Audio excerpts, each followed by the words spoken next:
Thank you. Stupid microphone. Didn't want to unmute. Welcome back to the Great Ace Attorney Chronicles episode 4! Sorry, I had to finish my daily dose of Duolingo Japanese. I'm currently not really motivated to actually do it actively, but at least 5 to 10 minutes a day, and that's it. I haven't really completed any new tasks though. I just am stuck with the ones I already unlocked, so to speak.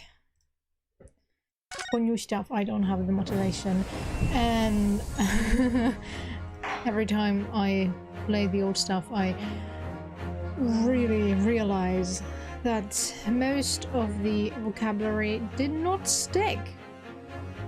Sure, stuff like chisai or kawaii, which you hear in most anime, is stuck in my head, but stuff like reizouko, which means fridge, refrigerator, reizouko, well, this is not something that, well, now I remember it, but you know, and the kanji for it, although reizouko is one of the ones that I can pretty much figure out because it's easy, one of the easier ones. But then there are stuff like futon, which you just have to remember, or gakusei, or sensei. They have similar, well, they have one kanji which is the same, and then, well, in a different position, and another kanji in combination with it. So yeah. Sorry. Now then, Lord Van Zieks, how does the prosecution wish to proceed?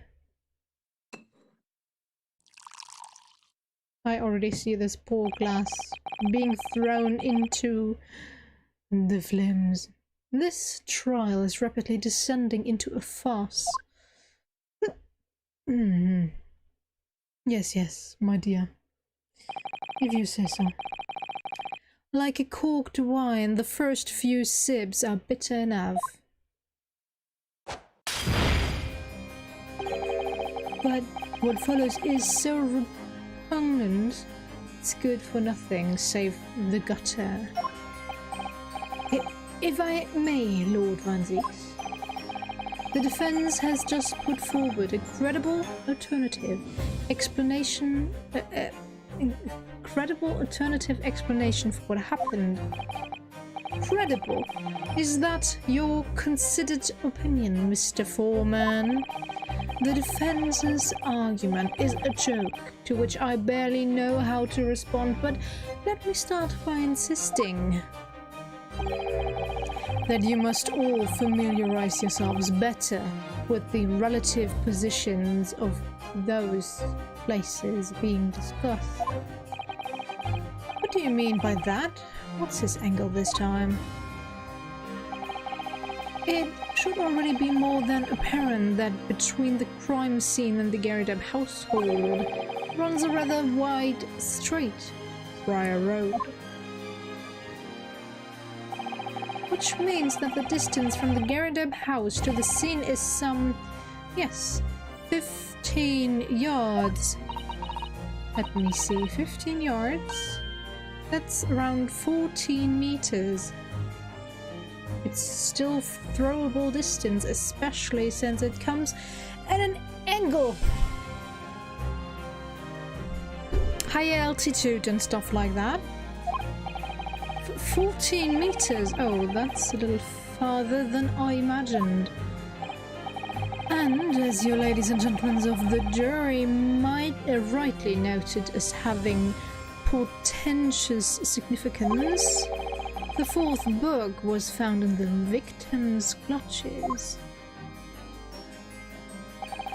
In other words, the smouldering book, wantonly held by the lady of the house, travelled some 14 yards to land on the opposite side of the road, neatly between the collapsed victim's fingers and thumbs. Is that your final conclusion, my learned and deluded friend? And did the jackknife follow a near-identical trajectory to plunge into the middle of the victim's back? This fantasy is somewhat stretching the notion of having a bad day for the victim, I think. Even those pathetic serialized detective stories have more believable plots.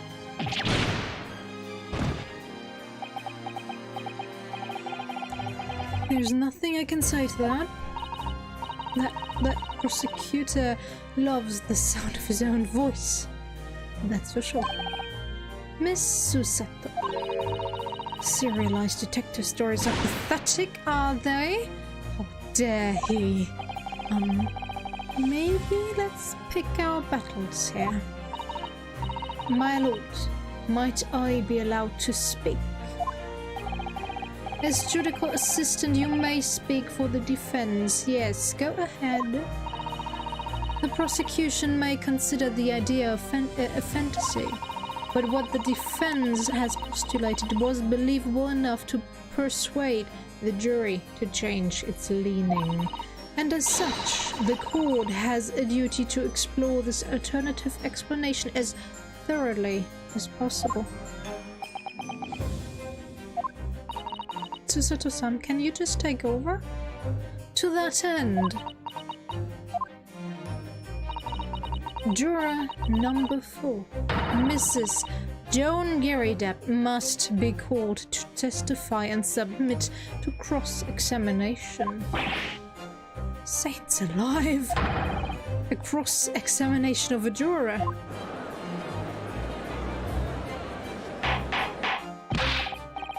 Order! Order! Well, this is highly irregular.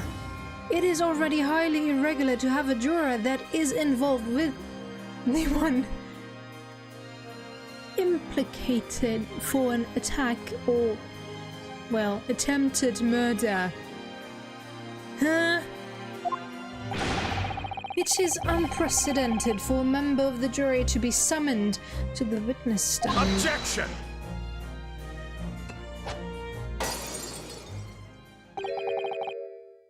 And unnecessary. Lord Van Zieks? There are already witnesses in the stand whose testimony the defense may further cross-examine. If my learned friend's partial theory has any truth in it, then both a burned book and a jackknife must have flown through the sky before this couple's eyes.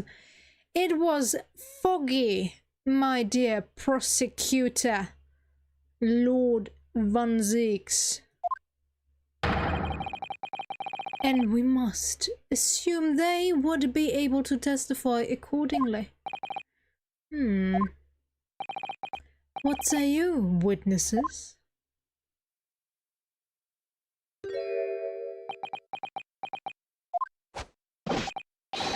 Yes. Constable Rolly Beanie reporting for duty. Well, good morning, officer. Sorry, dozing until now. I haven't slept for a month on account of a villain who's appeared on my bed. Oh, they are so heroic, these London bobbies. Patricia, my darling, I've been neglecting you, but no more. Lovely, my hero, you make me swoon. Very well. I hereby reject the defense's request. Oh. And order the witnesses in the stand to testify again. State forthwith before the court any details pertaining to the defense's alternative explanation of events. Yes, sir.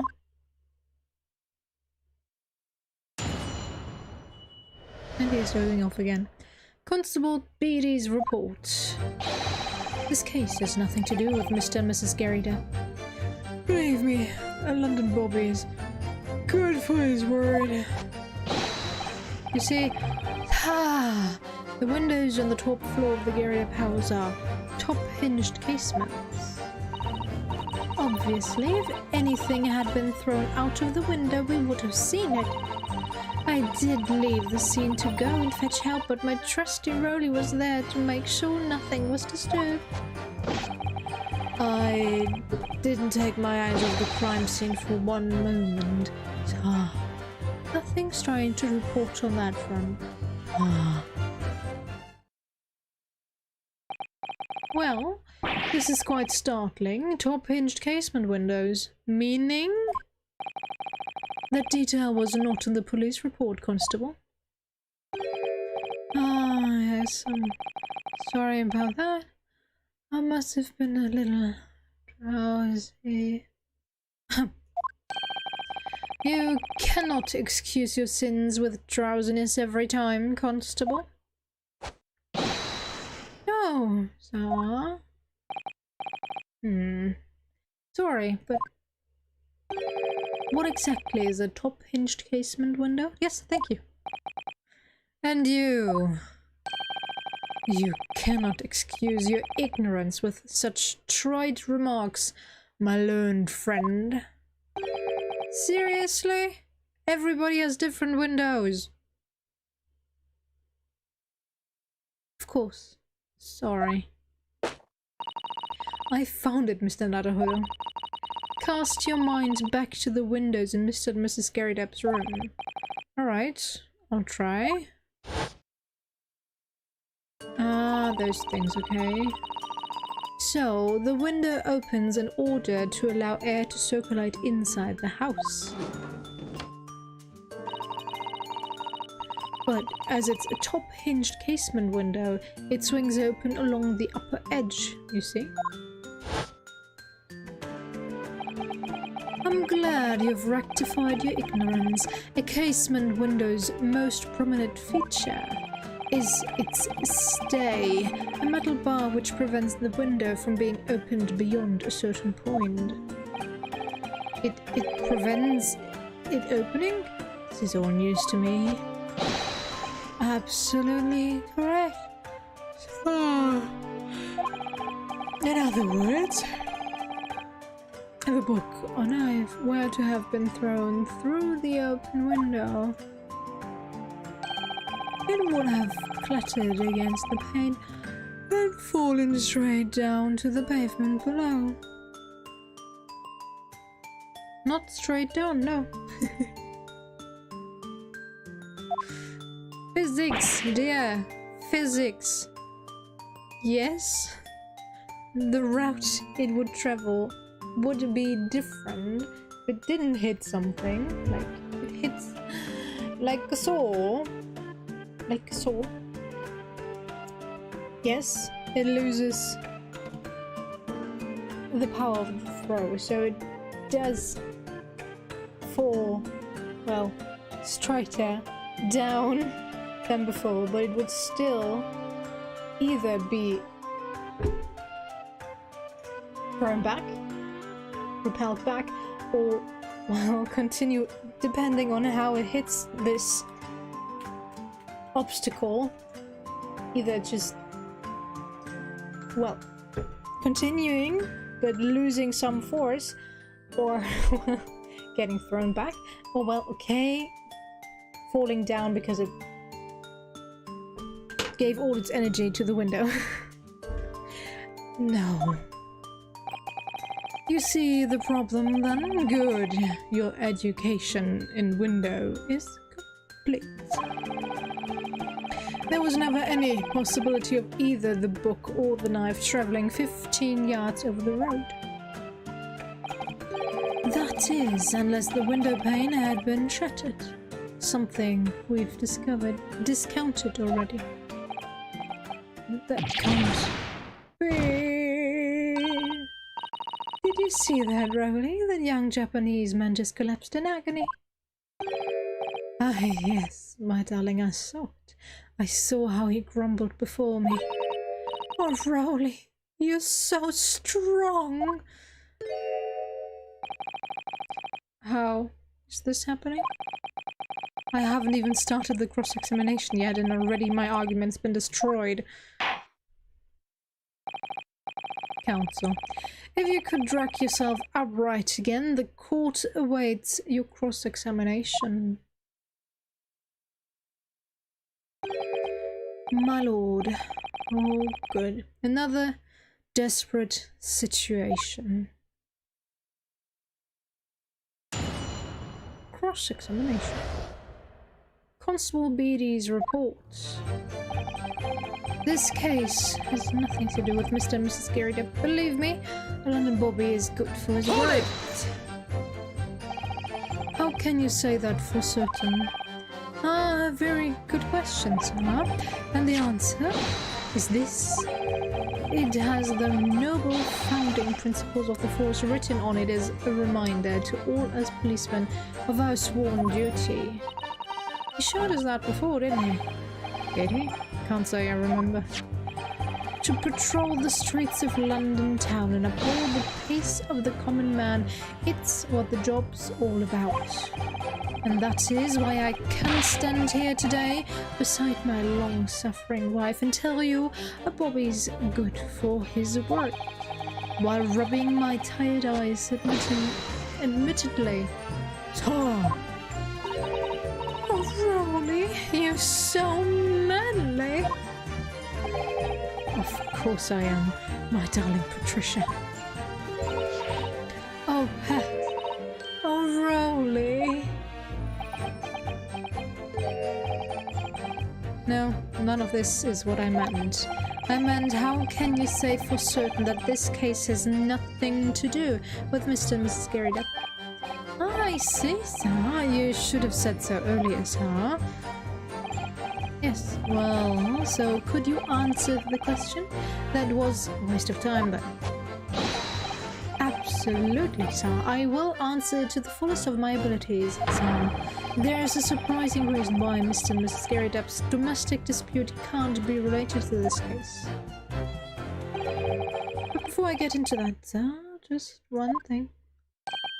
Yes? I'd very much like you and all your countrymen to understand the great British institution of Scotland Yard, so I hope you'll take back some tales of us London bobbies and how we uphold our guiding principles. I wasn't planning on going back just yet. I've just arrived here a few days ago. So to that end, sir, I'd be happy to lend you my warrant card for your perusal. But I must warn you, you won't be able to get through it without shedding a few tears. Thank you, I'll try. Constable Beatty's warrant card has been entered in the court record, a small folding wallet that identifies London bobbies and contains the rules of conduct to which they must adhere. Okay, I wanna see, shut up, I wanna see your thing of conduct. Summon. Principles of policing. Oops. Item A. A policeman will strive to preserve the peace within his allotted beat. Item 2. Item 1. Item 2. A patrolling officer is expected to walk 20 miles around his beat every day for the furtherance of community relations.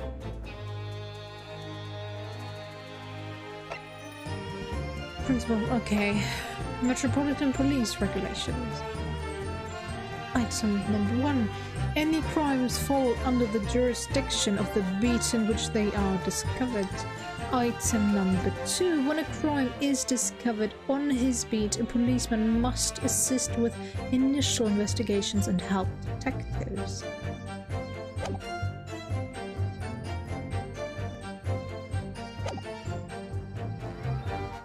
Hold it! By which you mean they don't open fully, is that correct? Yes, sir. They're just there to allow a bit of air through the house, you see. So they are restricted as to how much they open. And therefore anything thrown out of the window from inside the room would simply strike the pane and fall to the street directly below. For clarity, allow me to mark the map. Here is the location where objects would have fallen. Did you find objects there? Did anyone check? Yes, directly opposite of the scene of the crime, on the other side of the rather wide road. Would it have been so hard for somebody to mention this top-hinged casement thing before?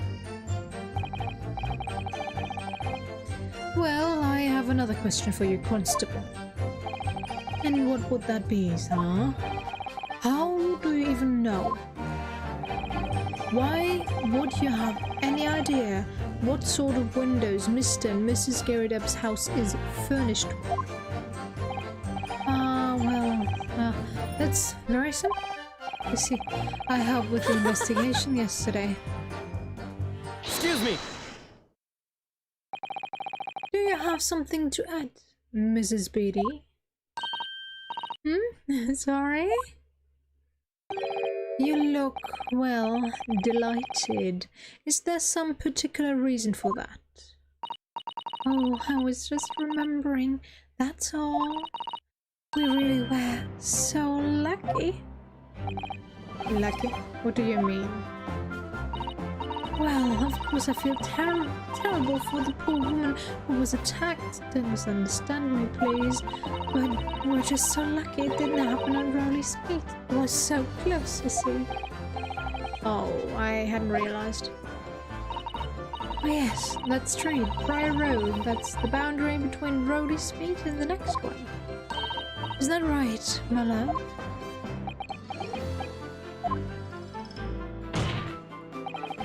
Constable Beatty. Oh, yes, that's right. That's the reason I was helping out with interviewing the occupants of the Garrideb household yesterday. The house is on my beat, you see. That really was cutting it close then. Constable, I wonder if you could clarify something. If the Garrideb household is on your beat, does that mean that the pavement next to it is as well?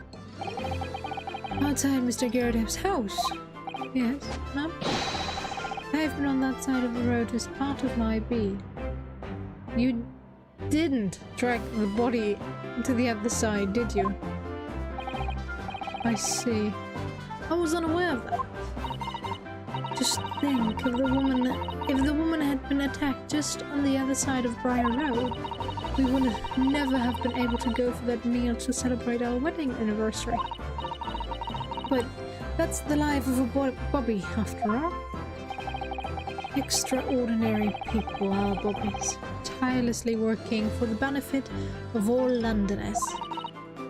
Do you know what I think? I think it was the good Lord's way of rewarding my Rowley for all his hard work. Don't you think so, my darling? That must be it, that must be it. I think perhaps we should make sure we have that information officially on record. Leave it to me, Mr. Naruto. I'll take care of it immediately. The case file's information has been updated in the court record. And now it's my turn, I think.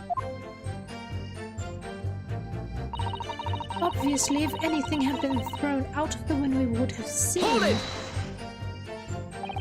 But according to my notes here, the sun had gone down already and it was dark. Oh, but Rowley and I were strolling along, gazing at the night sky and looking for our lucky star. Sorry. The star that will guide us to eternal happiness. Can't it guide you to answer the question? The flaming book had cut across the sky in front of us. It would have lit up like a shooting star. And if I had seen a shooting star, I would have made a wish upon it. Let Rowley be an inspector, I would have said. 3 times at least. Of course, what with this mock and everything, we couldn't actually see any stars. In short, are you trying to say that neither a book nor a knife crossed the sky before you? Yes, sir, that is correct, sir. As sure as the night sky in London is starless, sir. It certainly seems like they're telling the truth. And then we saw the poor woman fall to the ground, so we ran straight over to help her. I did leave the scene to go and fetch help, but my trusty Rowley was there to make sure nothing was disturbed. Hold it!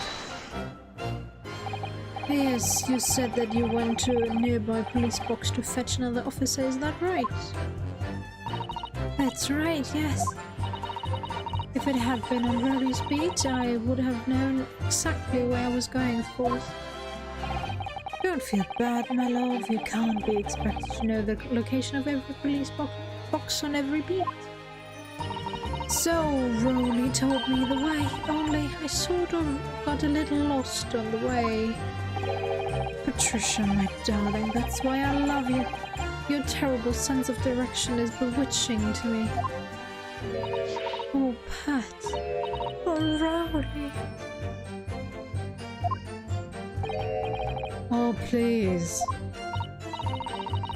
So, I suppose I was gone for about 15 minutes? But like I said, my Rowley was at the scene the whole time, making sure nothing was disturbed. I was off duty at the time, of course, but a true Bobby is never really off duty, so... I didn't take my eyes off the crime scene for one moment, and nothing strange to report on that front. Hold it! Nothing to report. That's correct. I had my eyes open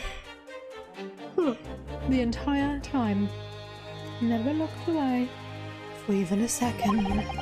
No one else approached the scene, and nothing was removed from it. I can swear that on the Scotland Yard honour. Really? That seems a little strange. Beg your pardon, sir? Strange, sir? Seems altogether regular to me. So, this burned copy of The Lion's Bride was original in the Garrett household. So the question remains, how did it find its way into the hands of the victim? Can you shed any light on that, seeing as you were at the scene of the crime the entire time?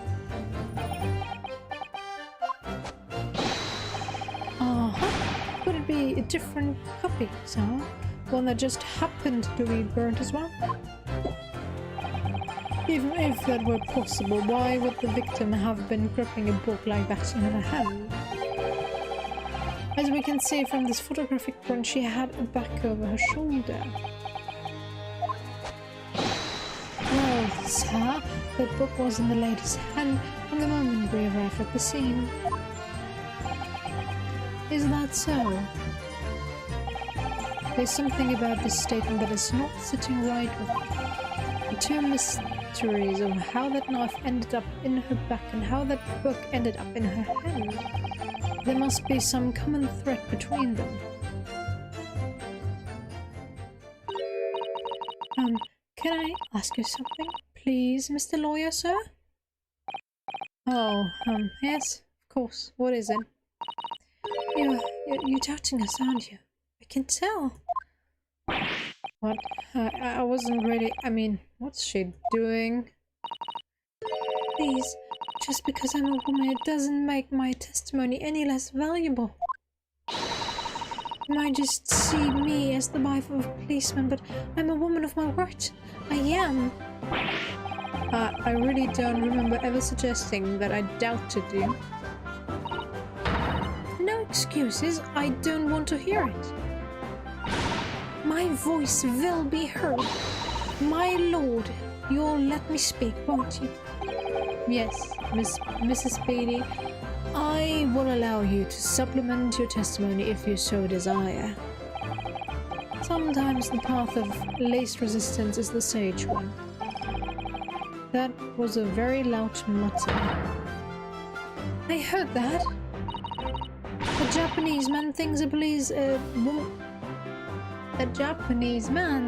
policeman's wife's word counts for nothing, does he? Well, watch out, sir. I might let you get away with something like that, but my Rolly won't. Duly noted, Mrs. Beatty. Please, I humbly ask you to continue. What could she possibly be about to say, I wonder? Good question. I know what I saw. My eyes never let me down. My sense of direction is a little off, though. Hold it! So, Mrs. Beatty, nobody is questioning what you've told us. I saw it. I did. That evening I saw it clearly. That little Eastern man with the whiskers and the funny curved back is slinking away from the scene. And then know what I didn't see as well. Didn't see a flaming book or knives flying through the sky. All very clear. You also mentioned something about having a poor sense of direction. Oh yes, well, that's a little embarrassing, really. I'm always ending up at the wrong place when I've made arrangements to meet Rolly. He gets ever so close. Excuse me! Constable Beatty, is there a problem?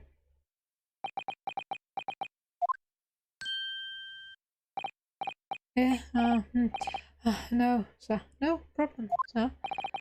Did your wife's remark just now bring something to mind, perhaps? Oh, well, in a way, sir, yes, sir. I was just remembering that the same thing happened that evening as well. You mean Mrs. Beatty lost her way on the night of the incident? Well, you see, I sent her off to find a police box in the next beat over from mine. But she was gone a fair bit longer than what I was expecting. I thought she'd be back inside 10 minutes, but my darling was gone a good 15. Oh, Rolly, you're such a tease. But the reason I was so long was because of the bouquet, silly. The bouquet? Sorry, what bouquet are you talking about? Oh, it was a present for our wedding anniversary. Rolly's so romantic. He saved up for it with farthings and halfpennies he found in the gutter while doing his rounds.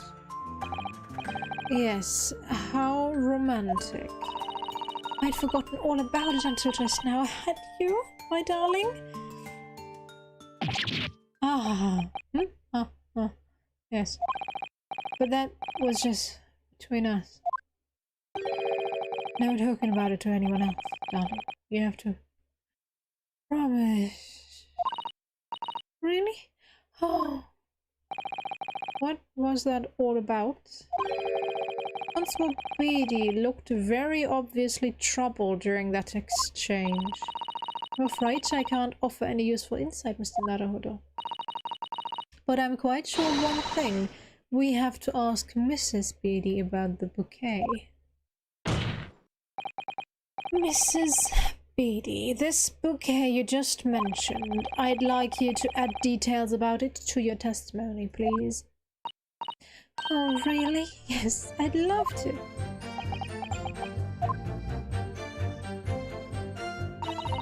What happened was I dropped my bouquet and ended up losing my way for a while. Hold it!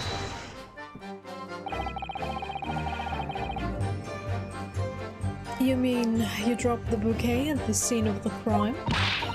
Yes, that's right. Oh, I was so upset. Well, when we ran over and I saw it was a woman with a knife in her back, I was so shocked I dropped the bouquet Rowley gave me. It was in a dark spot where the streetlights weren't casting any light, so I didn't notice it first. And then you went to the police box to report it to the policeman whose beat it was on? Yes, and I came back to the scene together with the other constable, you see? That's where I spotted my bouquet again, but the funny thing was, when I went to pick it up, it was nowhere near the victim's body at all.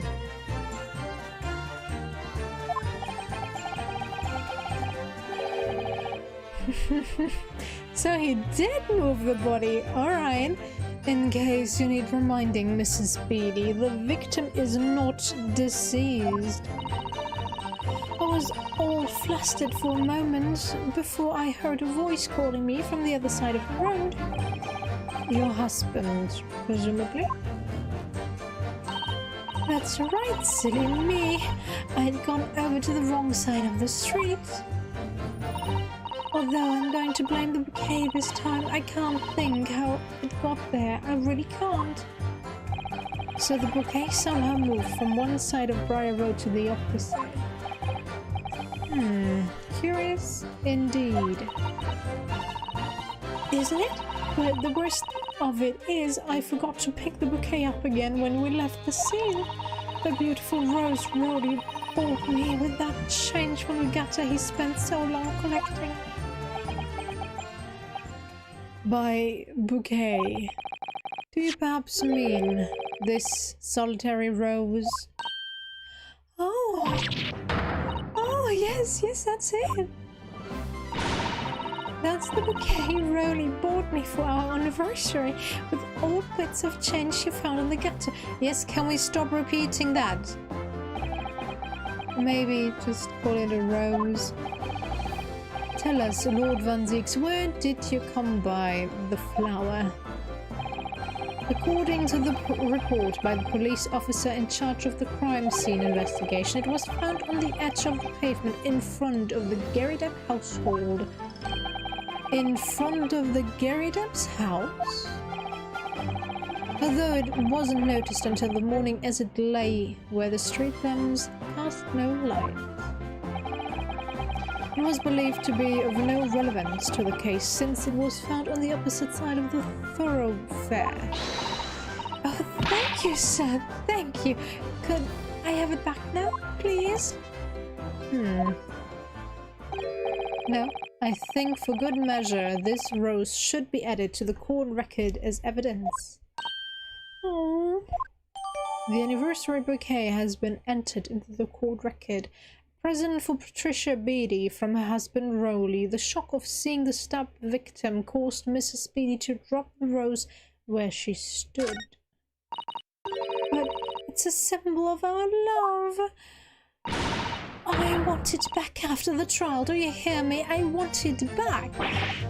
Good grief. Rest assured that I shall do my very best not to forget, Mrs. Beatty.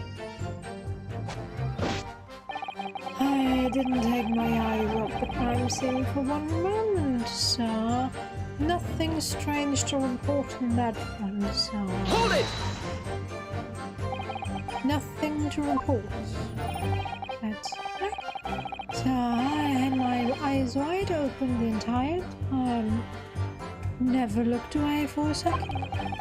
No one else approached the scene and nothing was removed from it. I can swear to that in this yard's honor. Really, that seems a little strange. Beg your pardon. Strange. Seems altogether regular to me. Yeah, we had that already.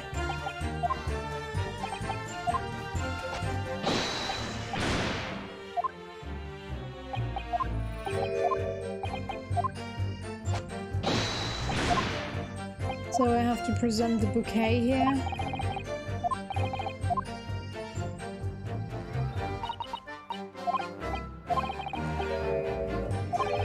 I believe I'm starting to get a picture of what really happened here now. The fourth book that had no business being... Alright. Let's see. Well, Mr. Naruhodo, what do you make of all this? Yes, the whole idea of an invisible attacker has been troubling me all along. But I believe I'm starting to get a picture of what really happened here now. The fourth book that had no business being at the scene of the crime made me sure that Mrs. Garrydeb was hiding something from us.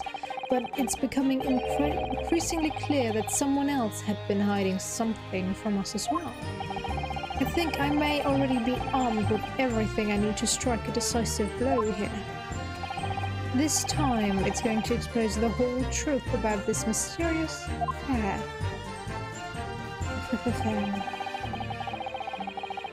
Okay. Faith. Yes.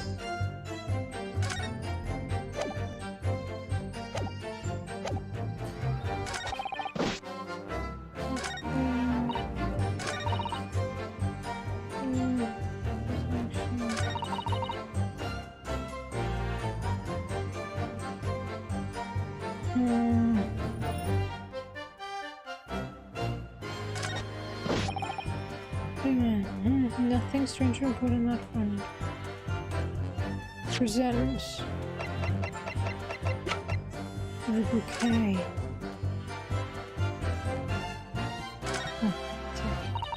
An English rose. It's such a beautiful flower. Ah, this is a rose, is it? I've never seen one before. Do you not take an interest in flowers, Mr. Naruhodo? I wouldn't say that exactly, but I do know 3 types at least. Gosh. 3? Yes. Plum blossoms, peach blossoms, and cherry blossoms. Perhaps you should consider branching out, learning some that aren't fruit tree based, for example.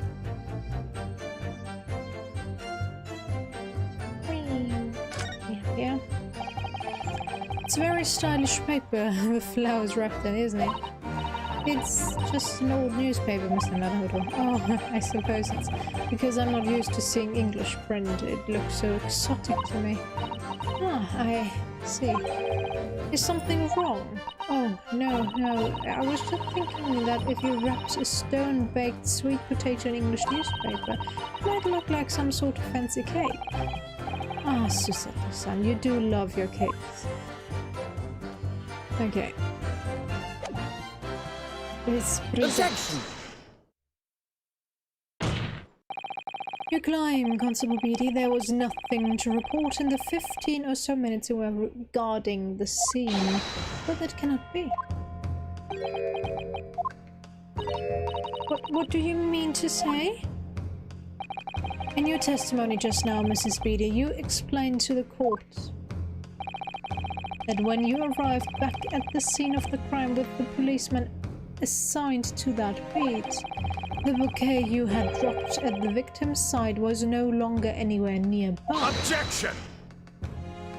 Yes, on the opposite side of Briar Road to where the victim was attacked. But considering the size of that meager bouquet, if a single sorry blossom can be so described, no doubt it was blown in the wind across the street back into the gutter where it belongs. Meager? Objection! But if that were the case, why did Constable Beatty not testify to that fact? No one else approached the scene and nothing was removed from it.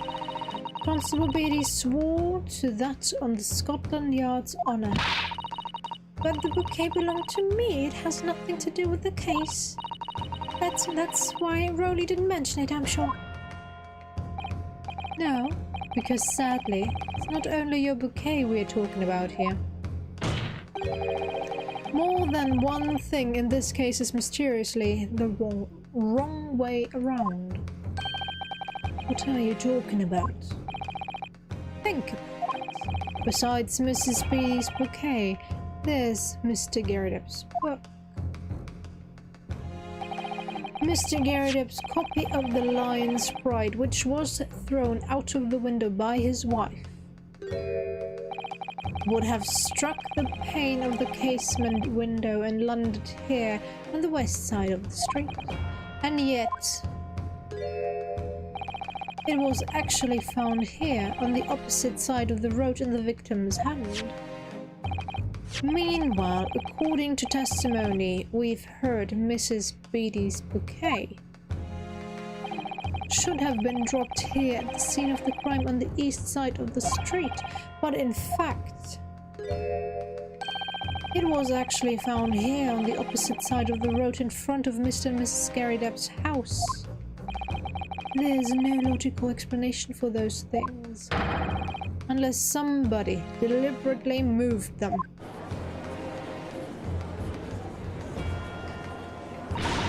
What are you trying to say? The way you're talking, it sounds like you think my Rolly's done something wrong. Don't you listen to a word that scrawny lawyer says. Wittering on about books and bouquets, why should we care? It's nitpicking, that's what it is. Oh, good. Mrs. Garrideb's come around. You might call it nitpicking, Mrs. Garrideb. But deliberately meddling with the scene of a crime is criminal offense. It's called, tempering, Mr. Naruto. But the person responsible for this tempering cannot admit to it. For a very subtle but compelling reason. Objection! Tempering? You've barely heard the term before. Tell us, my learned friend, who would possibly have had cause to carry out such an elaborate deception? Yes, there's someone who tampered with the scene of the crime that evening.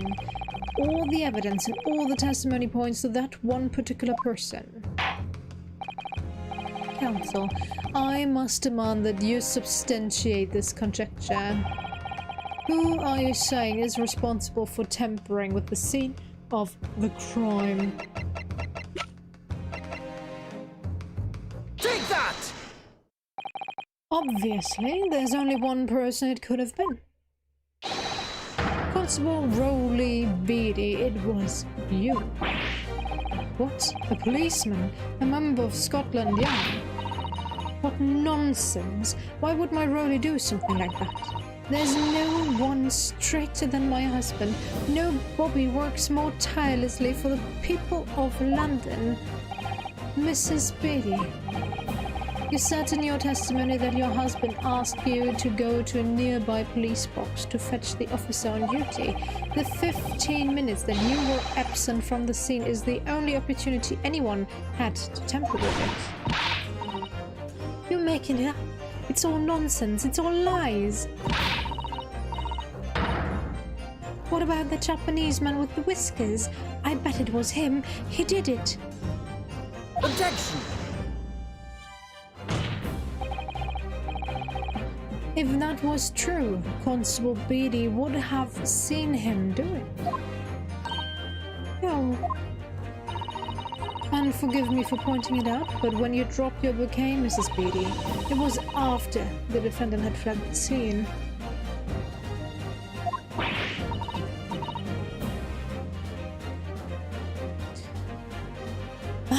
Well, Objection!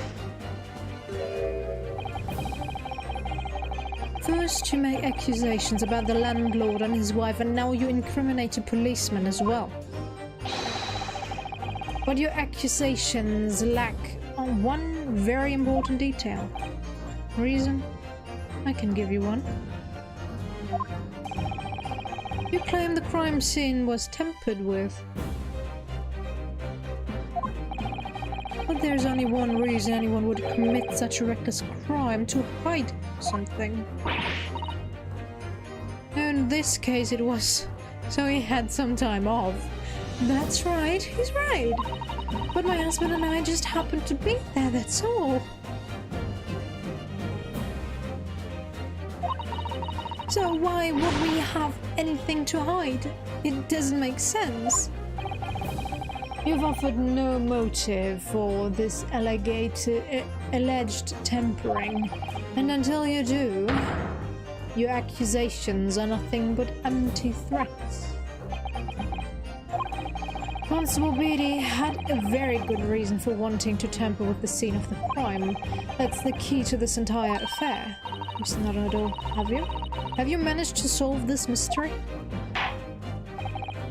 Counsel, you have made a very serious accusation against a London police officer.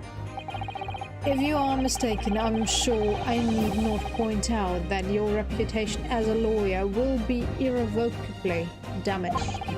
With that stark warning in mind, you will now explain to the court the motive for this alleged tampering. Yes, my lord.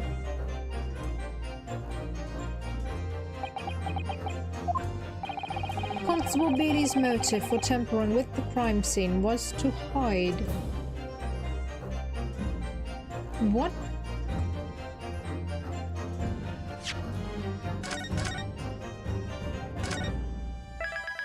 I can give you the reason, but not what he wants to hide. Where the book fell, where the bouquet fell, where the victim fell.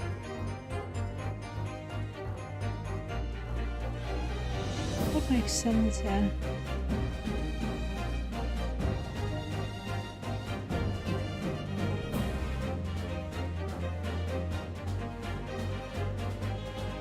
Where the bouquet fell, right?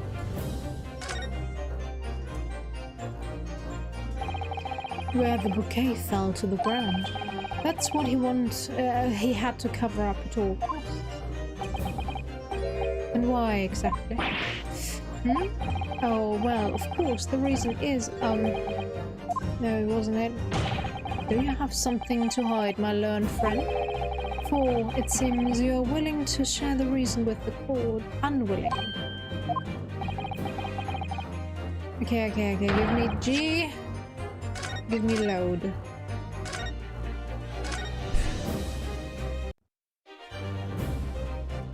Where the victim fell. Oh, I thought the other way around.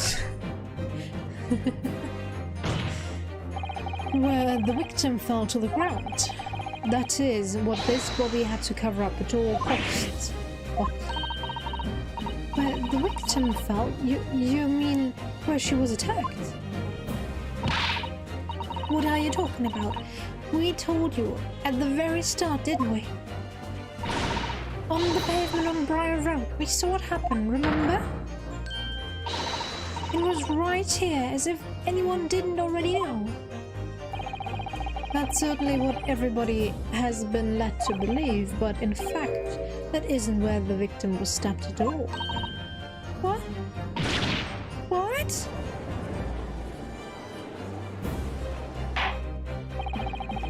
I'm beginning to wonder where this tumultuous trial will end, Counsel. If that's your assertion, then the court is dying to know, my Nipponese friend. Where are you proposing the crime actually took place that evening?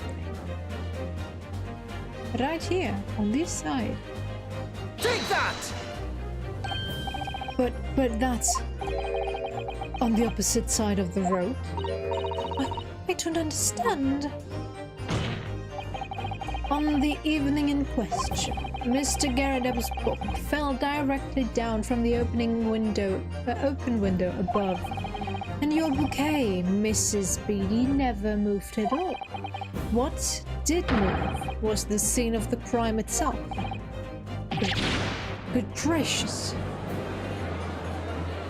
Objection! Perhaps you haven't been listening to the ample testimony the court has heard. But these witnesses both saw the moment the attack took place. That's right, I saw it with my own eyes. It was 5 o'clock in the evening and already dark. there was the typical London fog on the ground when you saw the incident unfold and ran to the victim's aid. That was actually on the west side of Briar Road. No, that's not true. It can't have been. Constable Beatty then arranged for you to be absent for a while by sending you for help. And during the 15 minutes you were away, he transplanted the crime scene. He moved all the things shown in this print, the victim herself, the 4 books. He moved everything, in fact, to the pavement on the east side of Briar Road. Extraordinary. But the constable overlooked one thing. What did he overlook? The bouquet, I presume. Exactly. The prosecution told the court just a few minutes ago about the discovery of the rose bouquet. Lord Van Zeek said it wasn't noticed until the morning as it lay where the street lamps cast no light. Yes, it couldn't have been seen in the dark, obviously. Which is why it was only the bouquet that was found in its original position on the pavement on the west side of Briar Road.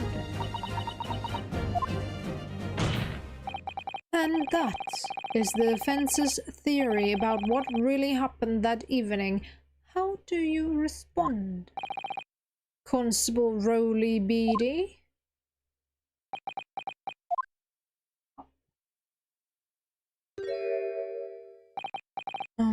Well, I'm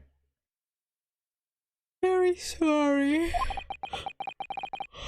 I didn't mean to nod off again, but I haven't slept properly in a month. Did I miss anything important? Oh, Rowley, it isn't true, is it? What that lawyer said is all lies, isn't it? I know it is, because you're the most upstanding, righteous man I know. I had a dream. A terrible dream. All the things I did that night. Everything come out. Everything exposed.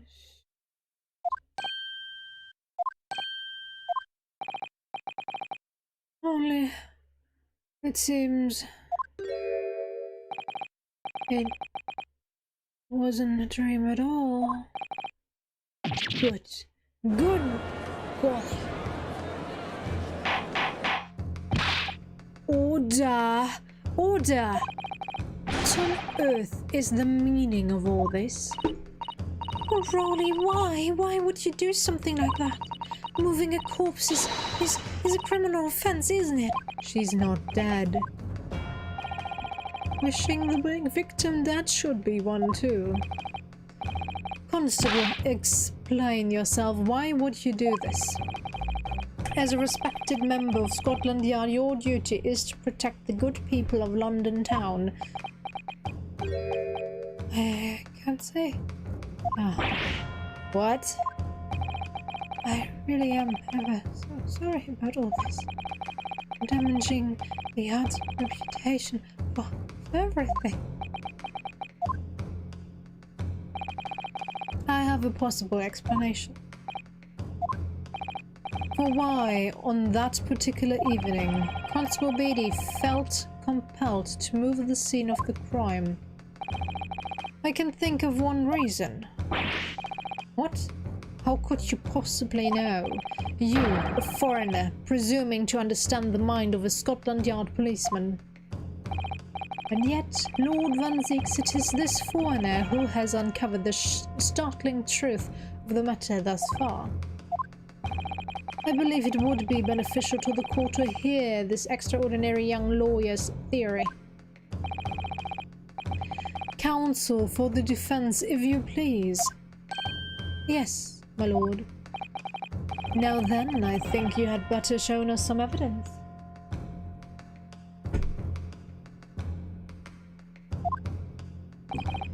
At once, my lord.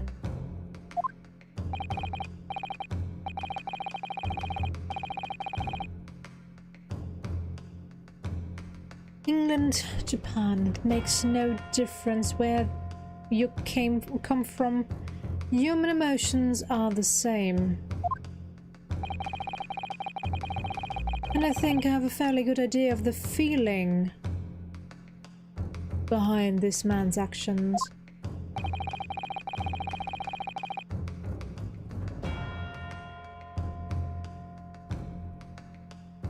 What gives away the motive for the Constable Beatty's unthinkable actions? Do you want to see the beat, or do you want to see the warrant card? Let's be safe and safe.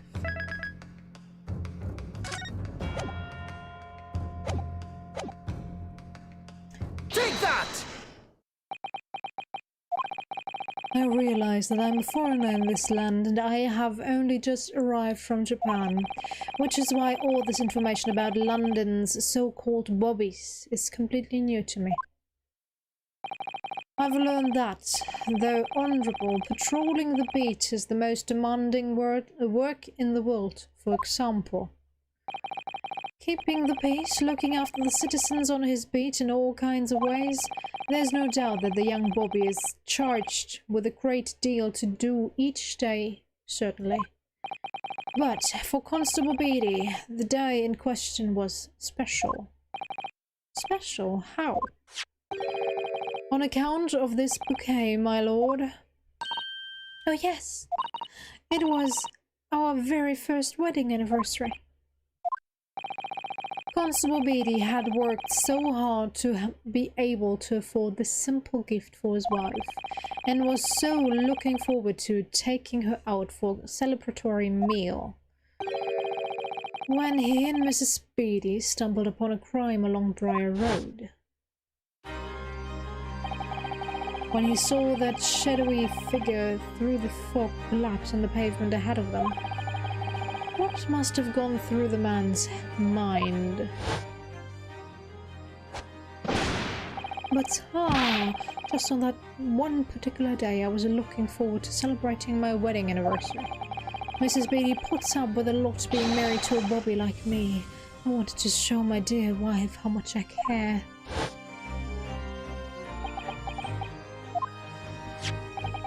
This is the warrant card that Constable Beatty offered to lend to me earlier. Inside, among the rules for patrolling policemen, it says, when a crime is discovered on his beat, a policeman must assist with initial investigations and help detectives. Aha! Constable Beatty. Is that not the reason why you moved the whole scene of the crime that day? Yes. Everything you said, it's all right. So that's it. It was all to do with the boundary of your beat. No. Exactly. To summarize, the incident actually occurred on Constable Beatty's beat. Good gracious! Constable, do you realize the gravity of what you have done? It was the first time since I became a copper that I'd ever cursed God. Stay close to me, Pat. The criminal could still be lurking somewhere. As we ran over to the scene, I had every intention of doing my duty as a police officer. We've got to report this to the station as quickly as possible. But then it dawned on me. I realized that where the victim was lying, and what that meant for me. When a crime is discovered on his beat, a policeman must assist with initial investigations and help detectives. Why here? Why did this have to happen here? And why tonight of all nights? Why? Oh, poor guy. The It's a copper's job to guard the scene of the crime, so I told Pat she'd have to go to the nearest police box and fetch whoever was on duty there. It was then, when I opened my mouth to speak, it just came out. Couldn't believe the words that were coming out of my mouth. This is the next beat to mine, Pat. So you'll have to go to the police box that covers it. Turn right along Meerschaum Street and then...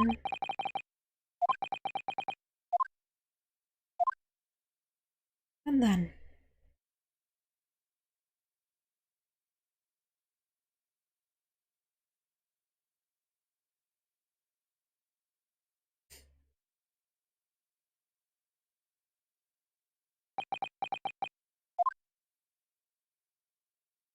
No, I'm sorry. I'm so sorry. Oh, cheering up as well, god damn it. Oh, Constable. I just wanted, just that one night, to take my Patricia out for dinner. Oh, Rolly. Just that one night. You knew that if the incident was on your beat, your evening of celebration would be ruined, and so you decided to move the entire crime scene outside your jurisdiction, just across the street to the east pavement of Briar Road, which falls under the neighboring beat's care. You see, I thought, well, I was sure the victim was dead, you see. I beg your pardon? Of course he did. Otherwise my Roddy would never have left the poor woman on freezing cold pavement. Ah, I see your meaning now. But God got me back for my sins, didn't he? That's why I missed the rose I bought for her. Oh no, Rolly, that was all my fault. I should have never dropped it in such a dark place. I'm so sorry, Rolly. God damn it, Patricia. Do you even realize what your husband did? Probably not. And can you tell us, Constable? How many books did you move from one side of the road to the other in total? Oh, 4. It was. Yes, sir. Definitely. 4. 3 of them dropped by Mr. Natsume, and the 4th being the one that fell from the window upstairs in the Garrett household, of course. But what made you place that book in the victim's hands when all the others were scattered haphazardly around, I mean? Oh, well, sir, that's because that's how I found it. How you found it? What do you mean? When we first ran over to the scene, the victim was already holding the book. So, when I moved everything, I made sure it was still in her hand.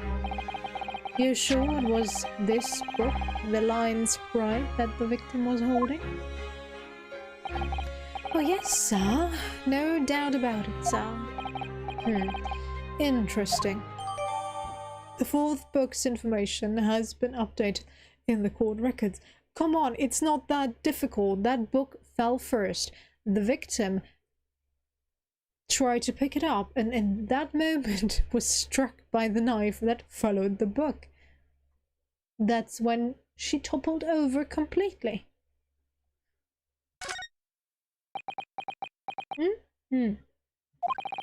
I thought it was an open and shut case at the time, you see. There were only the 2 people at the scene, and Pat and me both saw it happen. However, which way you look at it, it had to be the fellow who ran off who done it, I thought. I couldn't see the harm, really. I didn't think moving it all the way, all over the road would make a jot of difference. I suppose this is for me now. I've had it. My lord. Yes, Lord Van Zeeks. I believe that concludes the cross-examination of the witnesses. Constable, you may withdraw. Yes, sir. Mr. Prosecutor, sir, what will become of my Roni? What will happen to him? For now, you're free to go home. The police will contact you in due course. Please, don't punish my husband. This was all my fault. It's because I'm always moaning at him for coming home late. Leave it now, Pat. Let's go home. I'm tired. All right then, my love. One last thing, Constable. Let this be a lesson to you. In a criminal investigation, every detail matters, however insignificant it may seem to you. Yes, sir. Carve that lesson in your mind. And never again make the mistake of tampering with the scene of a crime. Huh? Never again, sir? You mean to say? Leave now. This trial is not yet over. So... No. Well, quite a startling revelation, I must say. Whoever thought of a third party transplanting the entire scene of a crime like that? He has to be extremely strong, to be honest, though. She had quite the round body. Indeed, my lord. Nevertheless, there are some immutable facts here. Principally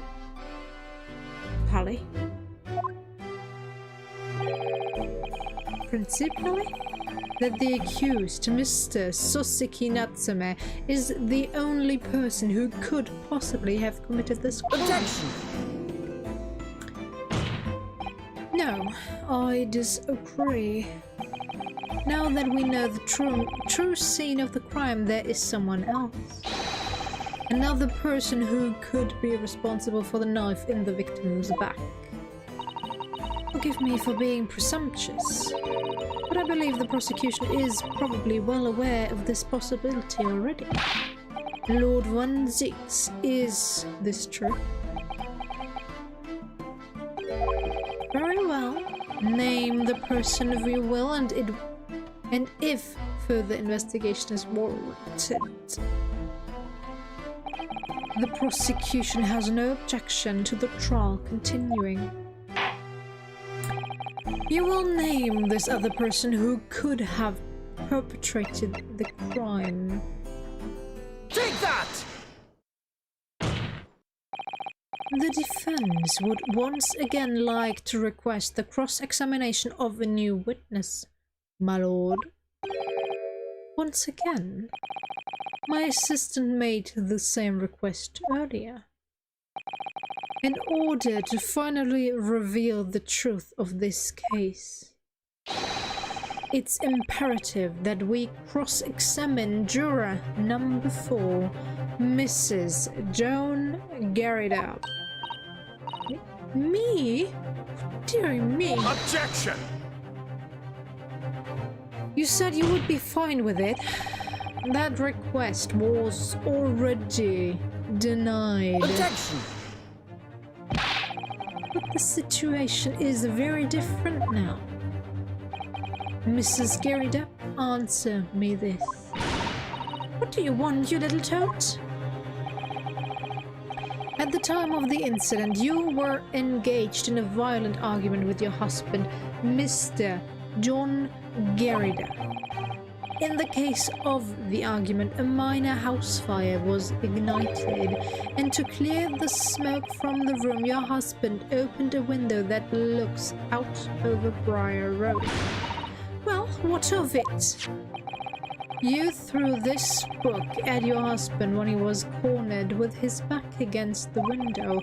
Upon striking the pane of the open top-hinged casement window, the book plummeted directly down, finding its way to what we now know to be the true scene of the incident. Yes, and as I said, what of it?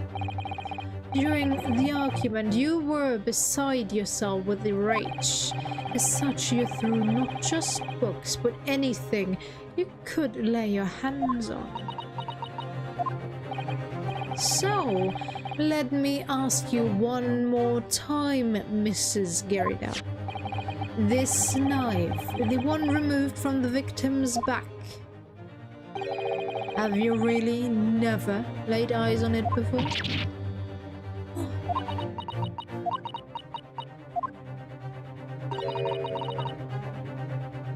I don't recall it.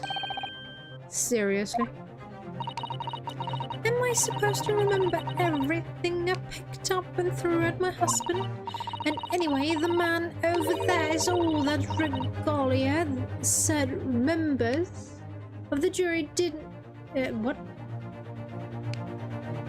The man over there and all that regalia said members of the jury needn't testify, didn't he? Conveniently, yes. Objection! No, I have no recollection of saying that at all.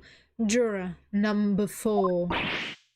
Oh, make no mistake, you jurors are not special in any ways. You are not immune to judicial process.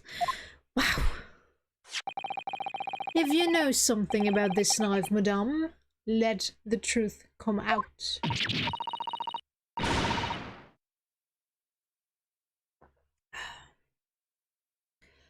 But that's just a common or garden knife. It could have come from anywhere. We have several like that at home. If one went missing, how would you expect me to know? What's that? Are you joking? What are you saying, please, Mrs. Garrida? Now you listen to me. I refuse to believe all this nonsense. I couldn't bear the thought that I'd injured someone. Do you hear? I couldn't bear it. Oh, the poor woman. So, yes, I want evidence. I want to see hard evidence if you're going to insist on this being my fault. You're going to have to prove to me that I threw that knife if that's what you think. Come along now, chop chop, do your worst. Well, Mr. Naruhodo, if I had evidence like that, believe me, I would have thrown it at her already. Then take the stand, juror. Oh. The prosecution does not object to the defense's request to cross-examine this woman. Thank you. Thank you, Lord Van Zieks. I'm going to have to testify. Juror number 4. As I'm sure you will appreciate, having observed it with your own eyes today. Witness testimony can lead to the most extraordinary truths being unearthed. Truths of which the witnesses themselves may not even have been aware. Oh, dearie me! So, I demand your full and unadulterated testimony, Mrs. Garrida. And mark my words, in this court of law today, we shall extract the truth. Do you concur, counsels? Certainly, my lord. Oh, that's what I'm hoping for, my lord.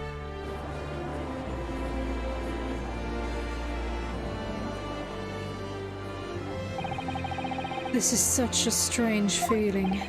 For the first time since arriving in this country, it actually feels real.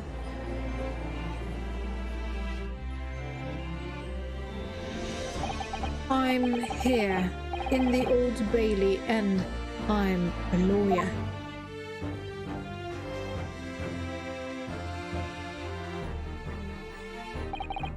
Someone take that tea kettle out of her hands.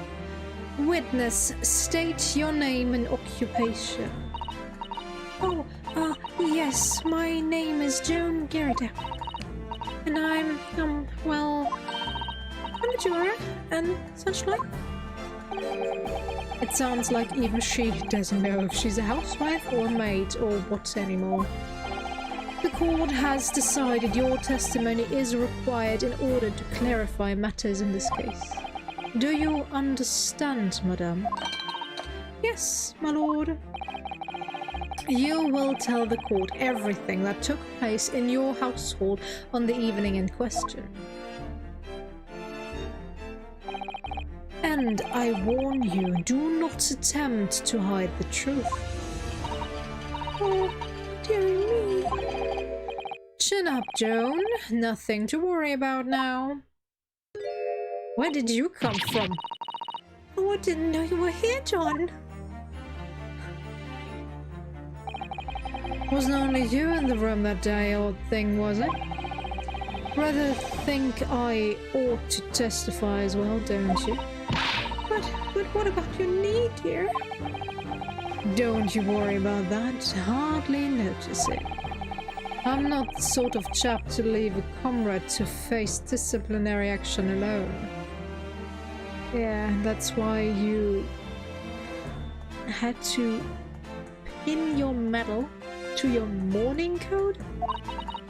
Okay. Oh, John! I presume you are Mr. John Garrida? Yes, sir. Former 2nd Lieutenant of the 3rd Regiment of the 4th Northumberland Fusiliers, sir. Seen my fair share of action and now live the quiet life, as it were. The quiet life, where you're not engaged in an incendiary battle with your spouse on the day in question. Ah, well, yes, quite. I believe this may represent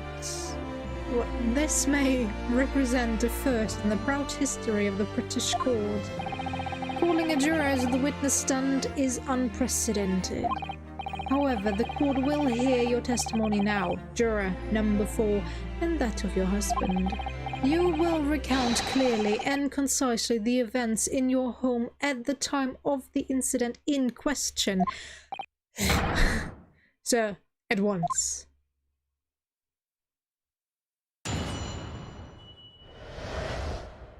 The Battle of Garrida.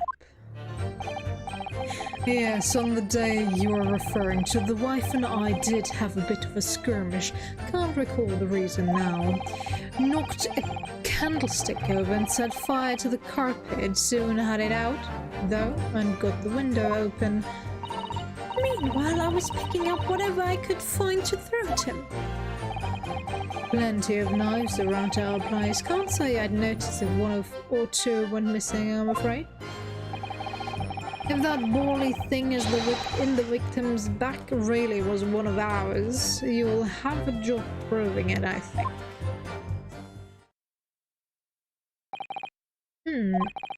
It sounds as though it was quite the battlefield in your household that evening. Although an entirely one-sided assault, it seems. The enemy caught us on the top, sir. Had no choice but to dig in and take defensive measures. To be honest, if the enemy had kept shelling us for another minute, we'd have been toast.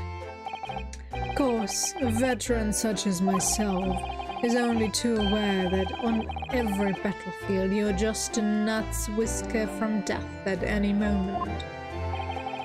Are we still talking about a marital quarrel here? Well, I must say I'm dubious that this testimony will shed any light on the origins of this jackknife. Encumbered, one's focus narrows such that surroundings are barely noticed. These witnesses may not be able to offer anything more than they have testified already. This may be a dead end. Van Zieks may well be right. Well, whatever the chances, we only have this last cross-examination to uncover the truth, Mr. Naruhodo.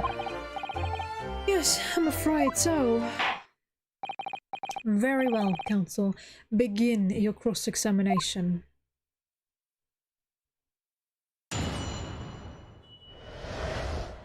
The Battle of Gerida. Yes, on the day you're referring to, the wife and I did have a bit of a skirmish.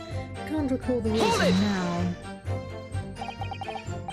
The reason is what you told us yesterday, I believe. Yes, that's right.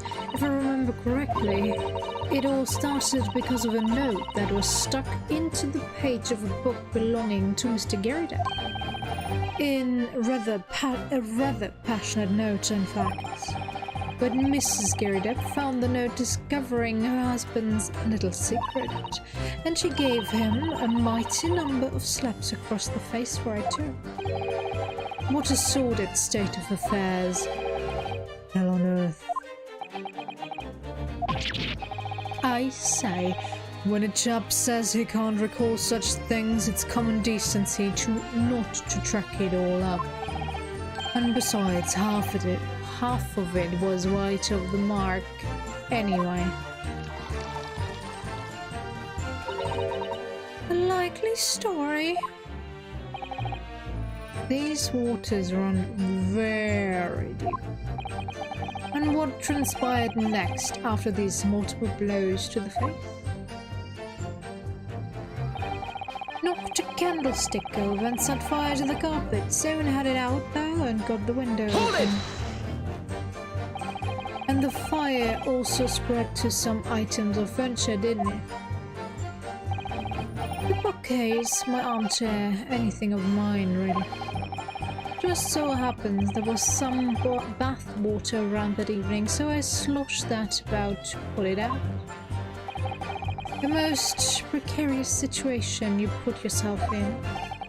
Ours is a 3-story townhouse to the west side of the street, where the water main isn't connected yet. Have to draw water from a public water pump during the day if you need any, you see. The lodgers are always moaning that they can't get any water at night. Although that moustached Japanese man buys water in bottles, I believe. The defendant, Mr. Natsume, you mean? Yes, he receives stipend for his studies, you know, from his home country. Can you imagine being able to brew a pot of tea at all hours? He's obviously very well off. Have you actually seen the state of the man? I believe he uses all of his income to buy books. Well, anyway, the point is I was able to douse the fire with water, fortunately enough. Meanwhile, I was picking up whatever I could find to throw at him. Hold it! Even though the room was on fire. As far as I was concerned at the time, it was more important to extinguish my anger than the flames. When a woman wants to throw, she must throw. That is most certainly not true of a Susato's takedown, Mr. Naruhodo. Did she know I was thinking that? So, please cast your mind back and try to remember. Was the knife among the items that you threw at your husband that day? In all honesty, I don't recall, but I feel I must point out that I'm no monster. Let me see, some bread, cabbage, garlic, towel, and sponge. Jupiter! Napkin. Excuse me! Do you have something to add, sir? Mr. Gerida? Huh? Don't shoot. Oh, yeah, sorry. I beg your pardon.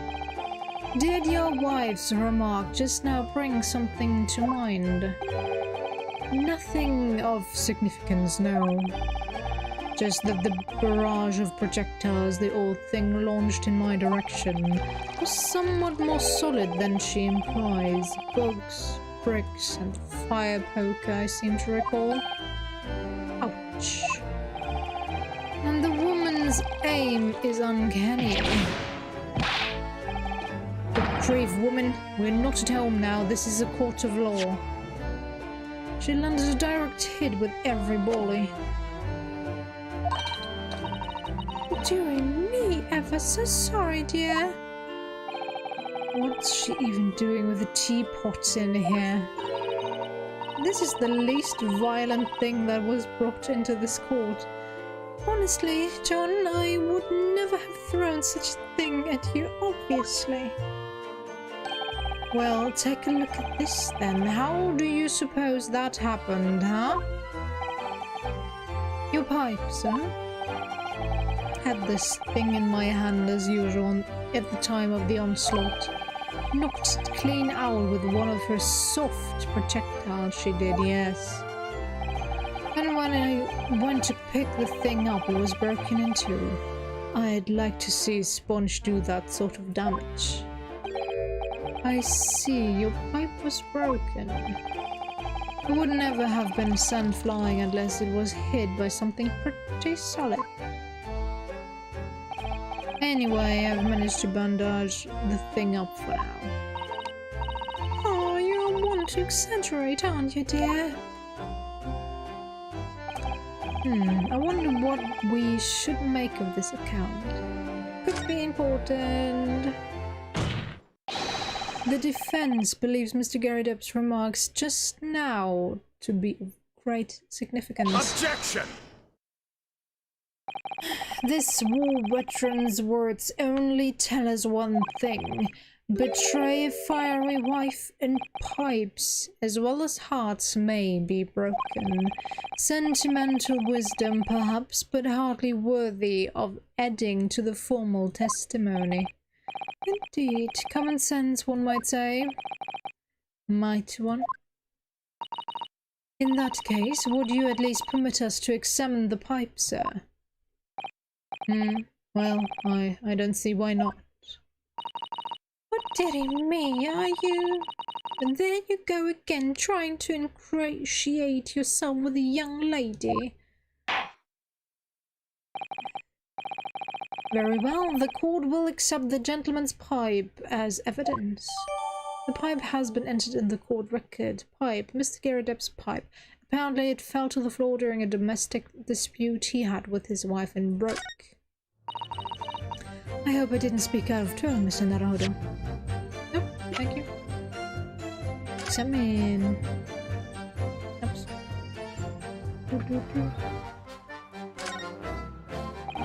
There's a small nick out of the bowl here. Look, it appears to have been made relatively recently.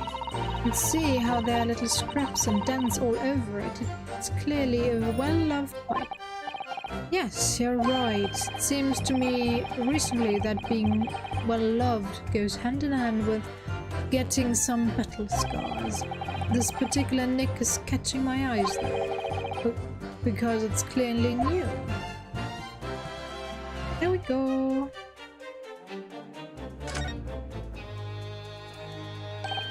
Oh, something just twinkled inside the chamber of the pipe here. Yes, I saw it. Something stuck in there, I think. Let's turn it over and give it a shake. What's this? It's a tiny fragment of metal. It looks like the tip of a blade or something. The tip of a blade, surely it couldn't be. The fragment of metal has been entered into the court record. Anything else? Other than his patchwork?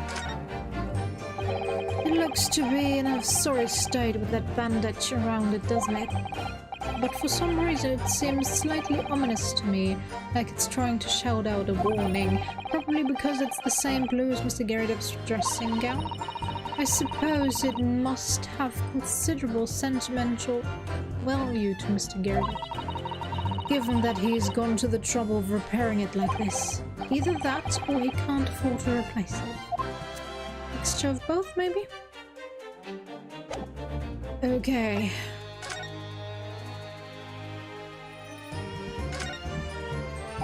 This is the tiny piece of metal we found in the chamber of Mr. Garrett's pipe. It looks like the tip of a blade or something. The tip of a blade. Something wrong, Mr. Naruhodo. I don't really know. There's just something niggling me, but I can't quite put my finger on it. Perhaps in that case, it would be wise to examine some of the other pieces of evidence again. But I already know what you want me to do.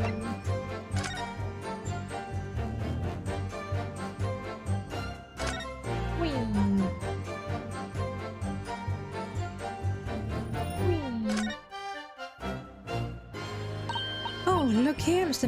Naruto, just at the tip. A small piece of the blade appears to be missing. Wait, what if it's missing? I could be wrong, but I've just got a feeling. You remember this? Oh, that's the tiny fragment of metal that we found inside Mr. Garrett's pipe. Yes, and just maybe. Oh my, it's a perfect fit. Somehow I just knew it. Alright. Is it...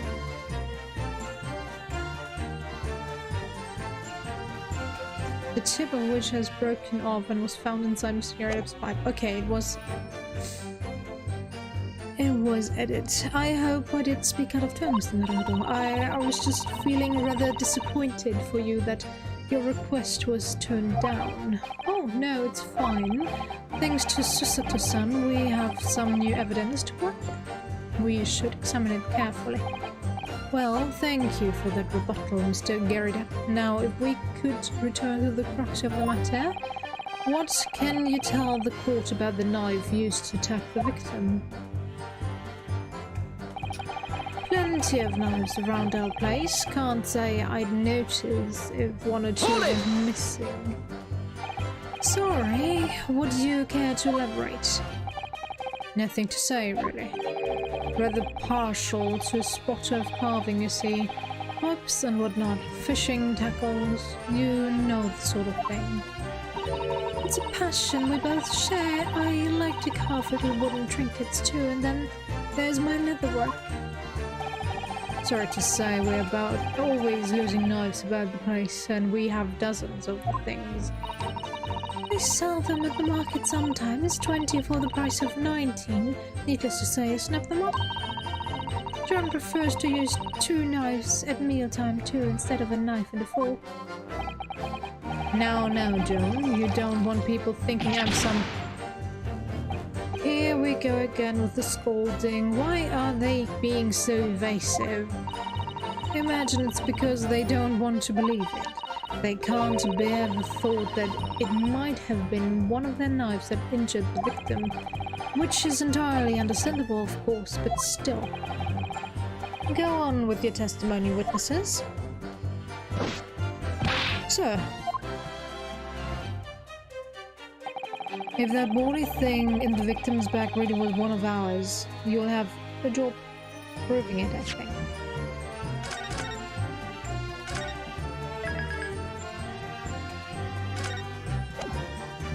Okay. Present. Probably not gonna work. Objection! Let's just consider the implications of that statement for a moment, shall we?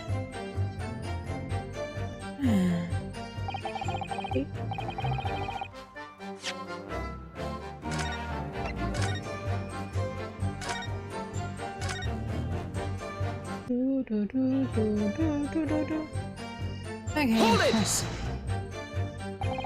So you have no intention of admitting it was your knife unless we can produce proof?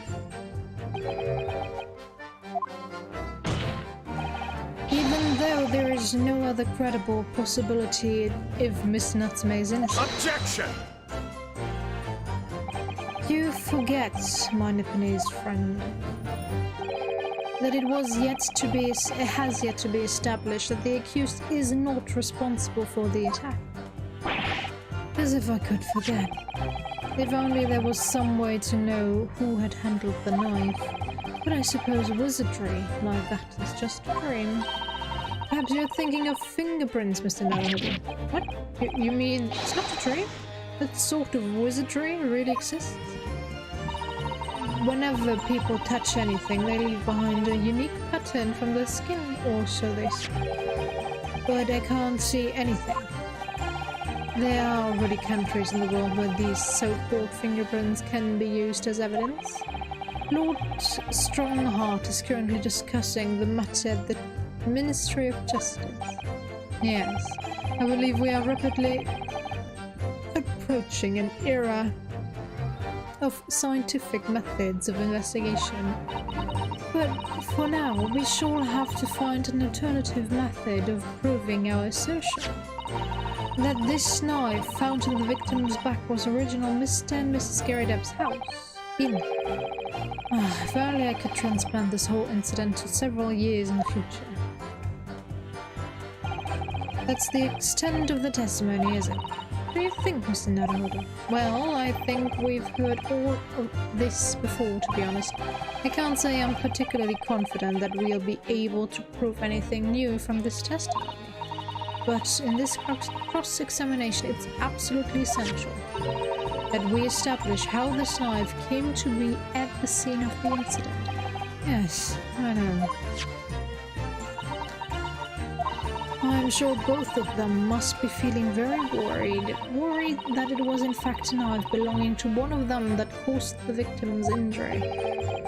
If we could find even a tiny shred of evidence to support that theory, it would clinch this trial for us. Hi, Erica. It would explain everything. We are so close to the truth now. My theory was correct after it was mentioned. It's them. It was the accident. It was an accident during the marital dispute that injured the poor woman. But the officer moved the crime scene to the other side of the road. Right, but we're almost done. We only have to prove now that this knife belongs to the Garridebs, and then we're pretty much done with episode 4. I'm so happy. It would clinch this trial for us. It would explain everything. Yes, it would. So, for Suzuki-san's sake, we must find that last crucial piece of evidence. We already did, though. Yes, on the day you're referring to, la la la, la la la. Plenty of knives.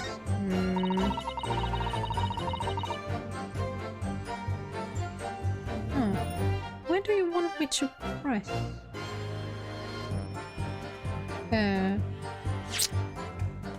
What's it called? Present my evidence.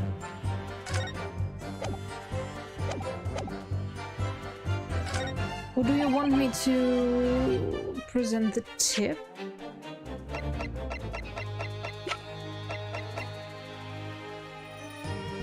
Objection! Let's just... no, what's this again?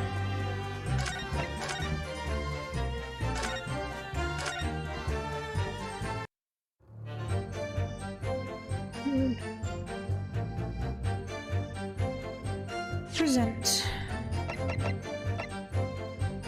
Objection!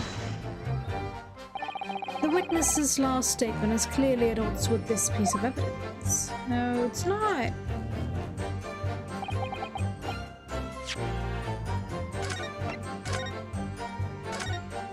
What do you want me to present? And where? Am I supposed to press again? Hold it! Even though the room was on fire. Yeah.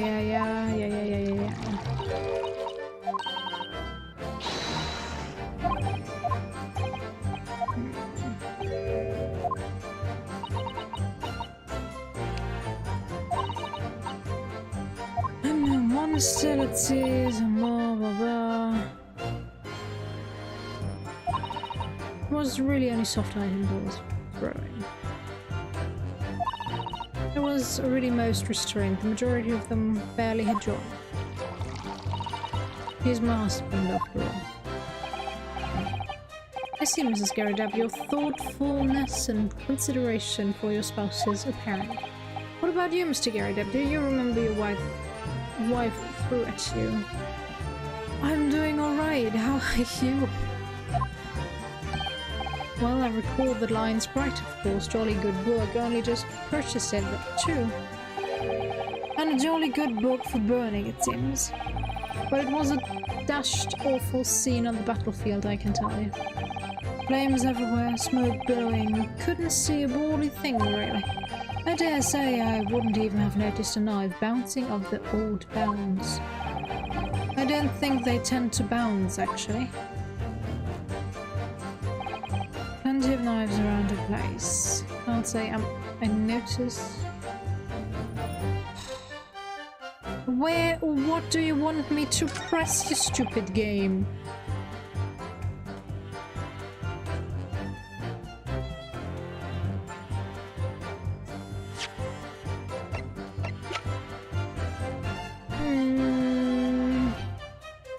Don't worry, don't worry. Objection! Mr. Garridab, could I ask you to take a look at this, please? You can ask, but I can't see a bloody thing. You can't? Used to call me Dead-Eye Dead. Back in the regiment, of course, but that was some time ago now.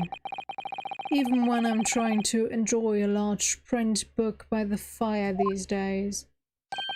I struggle to tell a B from a D and a P from a Q, to be honest. Oh no! Then get some rest and then slowly get to work.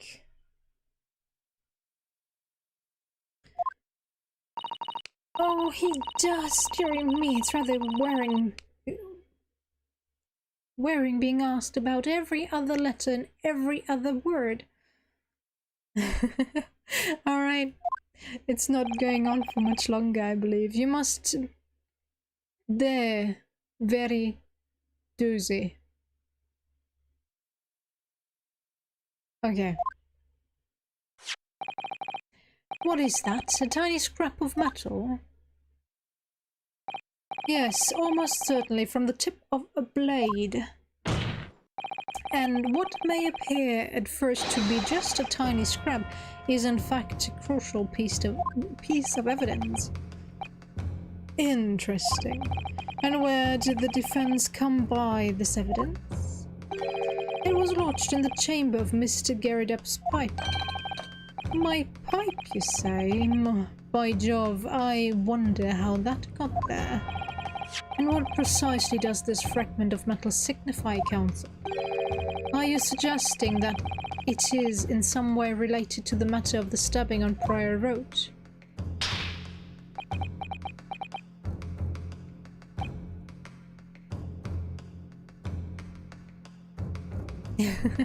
That's good then, I guess. I am. What? When put together with another piece of evidence already in the court record, I believe this tiny fragment of metal will unravel the whole truth of this case, my lord. She's standing on a parade. That's just plain adorable. Huh, you appear rather confident in that extraordinary statement, Counsel. Very well, then, present the pertinent evidence to the court. What evidence, when paired with this fragment of metal, allegedly reveals the truth of this entire case?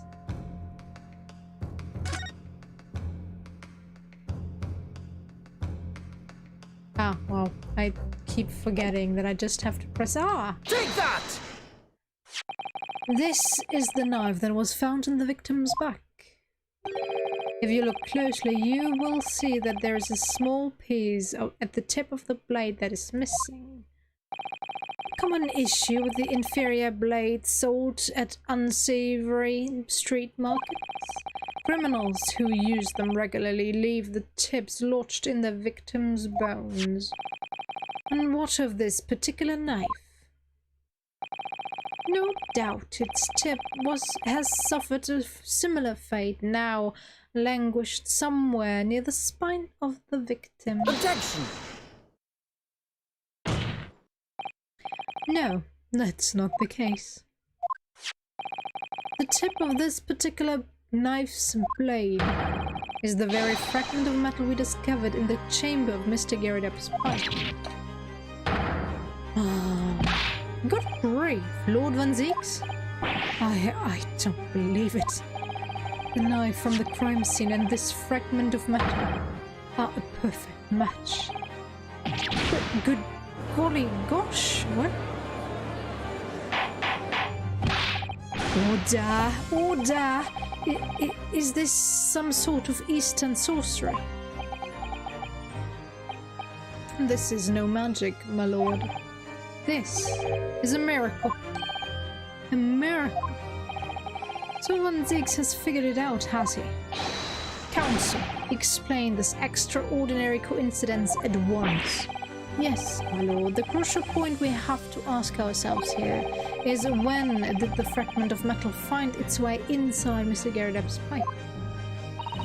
Something that was clarified for us in the most recent witness testimony. Had this thing in my hand, as usual, at the time of the onslaught. Knocked it clean out with one of her soft projectiles, she did, yes. It would never have been sent flying unless it was hit by something pretty solid. Oh, dearie me. During the argument between these two that occurred just as the victim was on the pavement below, Mrs. Garrideb flung this knife at her husband. However, the knife missed Mr. Garrideb, instead striking the pipe in his hand at the time, which caused the tip to break off, of course. Good lord. Yes, and that is when the tiny tip of the blade found its way inside Mr. Garrideb's pipe. The chances of that are 1,000,000 to 1. And yet, there is no other credible explanation for how the tip of the blade ended up in your pipe. Then, after losing its tip, the knife ricocheted off the pipe and flew out the open window. Oh. In short, this knife, which fell from the window of the Garrideb house, is the very same knife that struck the victim in the middle of the back on the street below. Oh gosh, oh dear, oh. No! Objection!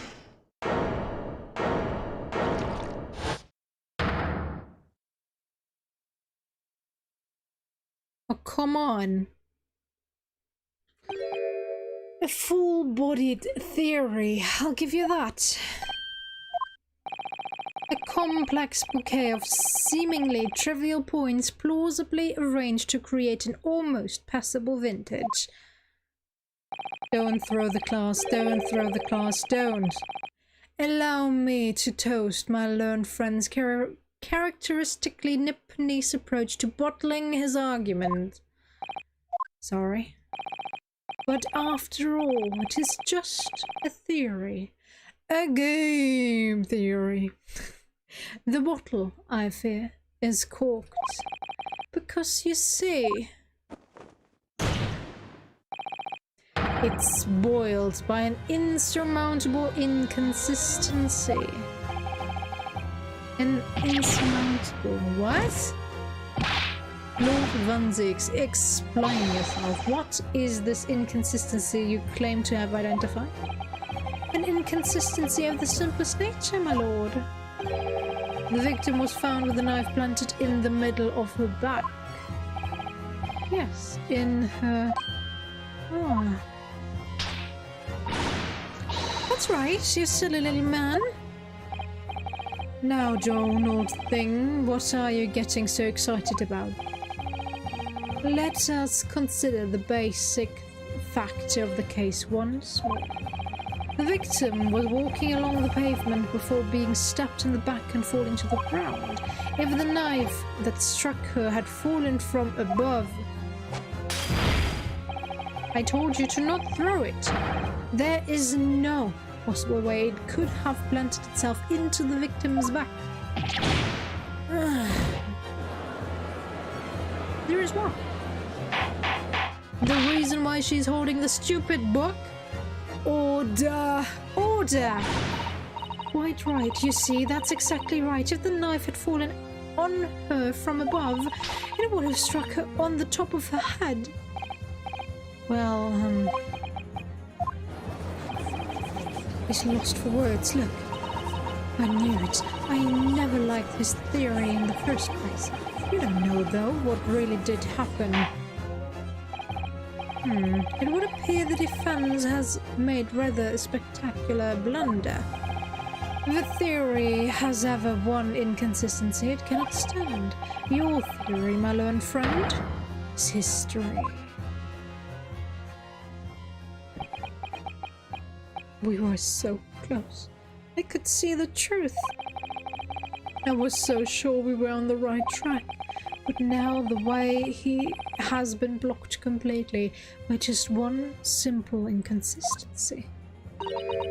Or in other words, we simply need to eliminate that one inconsistency and the theory will stand. Miss Susato! You mustn't worry, Mr. Naruhodo. You were just caught off guard, that's all, and your mind went blank. But if the path you were on is indeed correct, then a way will present itself. The key to this is in the court record, I'm sure. All the information you need is there.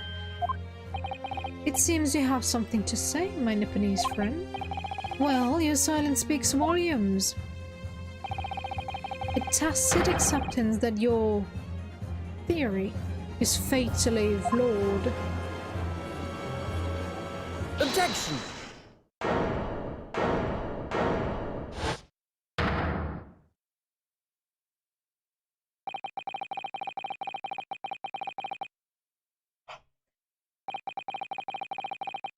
Sorry. It means that I need to sharpen my mind and dig deeper for the truth. It's a test. The first one was... It doesn't mean... I was wrong. On the wrong track. You know. Right. Yes. If the knife fell on the victim from above, there's no way that it could have hit her in the middle of her back. Unless... under normal circumstances, that is. What are you implying, counsel? There is a piece of evidence in the court record that can explain this inconsistency, that can explain how the knife that fell from above could have pierced the victim's back. We already have the answer. Madness. Utter madness. Surely this must be the last time. Counsel, present the evidence of which you speak. This is the last inconsistency, the final piece in the puzzle. If I can successfully make sense of this, the whole truth will be laid bare at last. The evidence that explains how the falling knife became lodged in the victim's back is... Take that! This, the fourth book found at the scene. This is the final piece of evidence the defense will present. The burnt book. Is that not Mr. Garidab's book? Yes. And to understand its significance, we have to consider how it came to be at the scene in the first place. This photographic print clearly shows the book in question, and the victim holding it in her hand. But as we all know, it was the police constable that put the book between her fingers like that. Quite so. As part of his wholesale transplanting of the crime scene to the opposite side of the road. That's true. However, as part of his testimony, Constable Beatty made an extremely enlightening statement on that point. But what made you place that book in the victim's hand? Oh, well, that's because that's how I found it. When we first ran over to the scene, the victim was already holding the book. So, when I moved everything, I made sure it was still in her hands. In other words, the victim had already picked the book up of her own volition. And clearly that must have been before she suffered the knife wound. Well, I should say so. After being attacked with a knife, I don't imagine she'd have been doing much of anything. So, the question becomes why the victim have that book in her hand? Well, by Jenga. I think I'm beginning to see what may have happened now. Oh dearie me! We know that the book fell from the top floor of the Garrideb household onto the pavement below, at precisely the moment that the victim was walking past. Yes, at exactly that moment, the young woman was walking along the street in the light fog, when all of a sudden a book fell right in front of her. The book I threw? Yes, Mrs. Garrideb. And what do you think the woman did? What would you do if you were walking along and suddenly a book landed in front of you on the pavement? Well, I really can't imagine it, but I suppose she might have reached down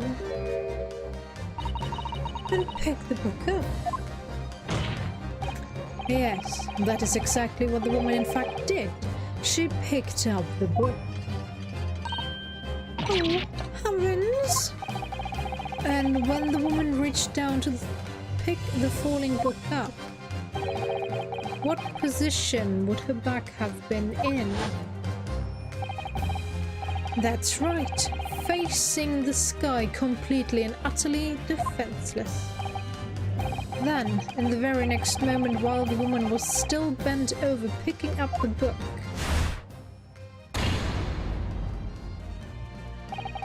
the next object fell from the room above, the jackknife, straight into the middle of her back.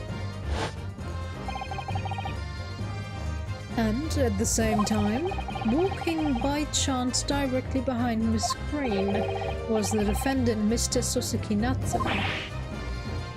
Well, I never. It appeared to Mr. Natsume that the woman simply collapsed to the floor in the dark and the fog. He didn't see the knife falling on her from above. Aww. And from the other direction, the constable and his wife saw no one but the victim and her apparent attacker. So there never was a real culprit to run from the scene in the first place. No, this was nothing more than a series of unlikely events that culminated in an unfortunate accident. And that is the real truth behind this case.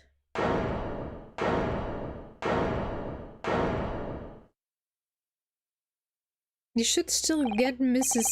Garrideb for attempted murder. Well, Mr. and Mrs. Garrideb?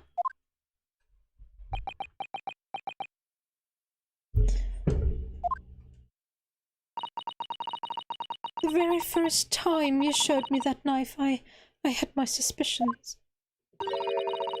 I wondered if perhaps it might have been something like that. There, Albine. Oh, Mrs. Garrideb. Of course, I never meant for anything to happen, of that sort at least. But it was all my fault, wasn't it?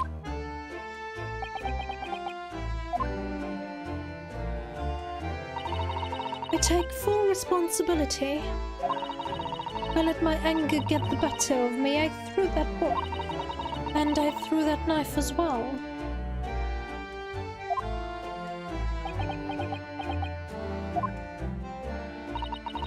John, dear. It's alright, I know. I'm ever so sorry. Truly. I'm sorry.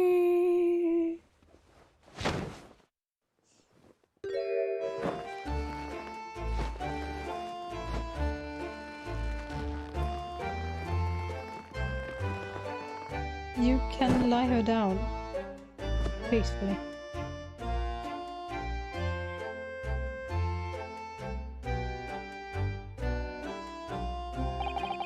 Lord Van Zieks, what news of Mrs. Garrida? She's been taken to the infirmary. It would appear that today's events had left her in an especially flustered state. However, I believe she will recover in due course, so there is no cause for concern. Yes, unbeknownst to themselves, they caused what could easily have been a terrible tragedy. They shall have to prepare themselves for the consequences of their actions. There is some good news, however, my lord. I have just had word from the hospital where the victim is being treated. Her condition is improving steadily, and the doctor believes she will regain consciousness soon. It's strange. We've been talking about the victim all this time, but we've never once met her. How wonderful! The woman is out of danger, it seems. Yes. That is good news. So, Mr. Soseki Natsume?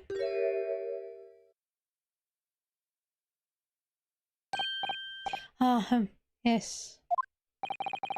On behalf of my fellow countrymen, I would like to take this opportunity to beg your pardon, sir. You came from your distant eastern homeland to study our great British culture, and have been repaid with immeasurable unkindness. Please, accept our heartfelt apologies. As if any of that would help in any way, but okay. No, it is me who should be begging your pardon. Oh no, Mr. Natsume. That evening, when the young woman just collapsed on the pavement before my eyes, I jumped to the wrong conclusion again in my confusion. What conclusion, sir? I was sure that the woman was dead. Yes, Constable Beatty said the same thing, didn't he? He thought she had been killed, too. I suppose she must have looked completely lifeless.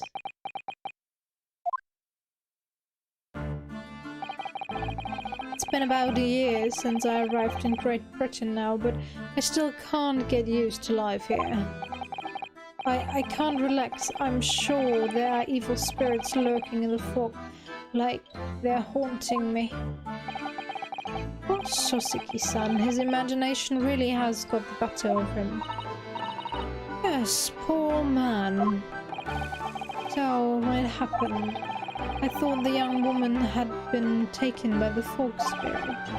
I should never have dropped my books like that and run away. I should have called for help, for a doctor, for the police.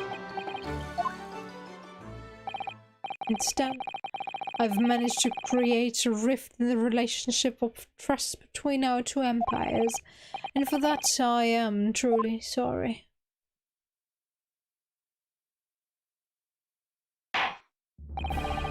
One could indeed say that some sort of mischievous spirit had been at work here, I think. One that created a chain of unfortunate mishaps. We were befooled by this spirit and led to false conclusions, but thanks to Lord Van Zieks and our young lawyer here from the east, that chain has now been broken and the spirit exorcised. I heartily commend you both. Oh. Now then, ladies and gentlemen of the jury, Yes, my lord. In concluding this trial, I must ask one more time for your decisions regarding the defendant's culpability. Are you ready to present your findings to the court? As the foreman of this jury, I can assure you we've reached a fair and just conclusion. I do declare the truth can be extremely cruel at times. Well, I didn't suspect the woman next to me, that's for sure. Sitting in for the old bean whilst she's out of action, you know? But I know what her decision would be. Does this mean I'll finally be able to get out of here and start work? Well, it's about time. I say, I'll have a cork of a story to tell the grandchildren when I get home, won't I? Very well, ladies and gentlemen of the jury, I hereby demand your final decision. Mr. Foreman. Not guilty. Not guilty. Not guilty. Not guilty. Not guilty. Not guilty.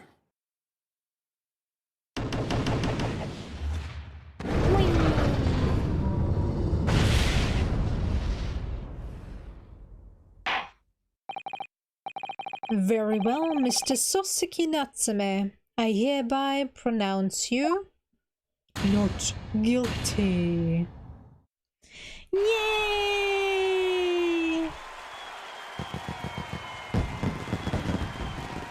Fireworks! Yay! Still ridiculous.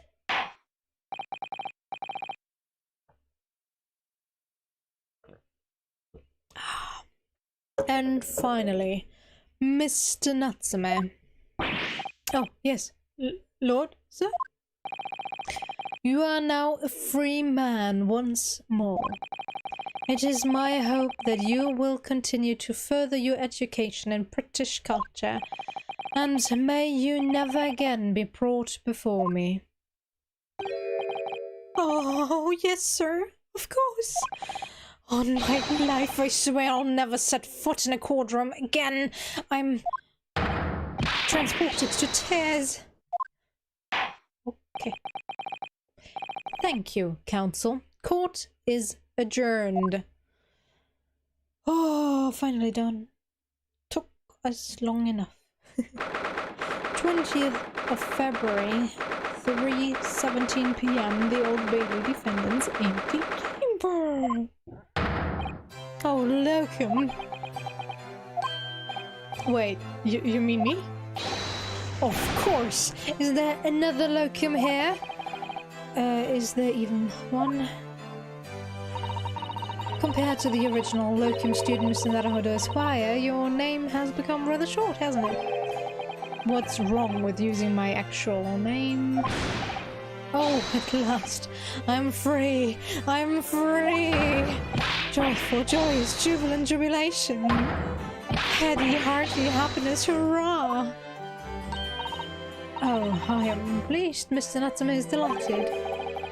Would it be so hard just to say that then? Locum, you did it!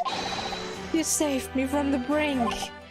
Well, what happened to the poor woman was in no way your fault after all. I'm just glad everyone can see that now. No, no, no, not that! Lovely lawyer, locum lawyer. Yes?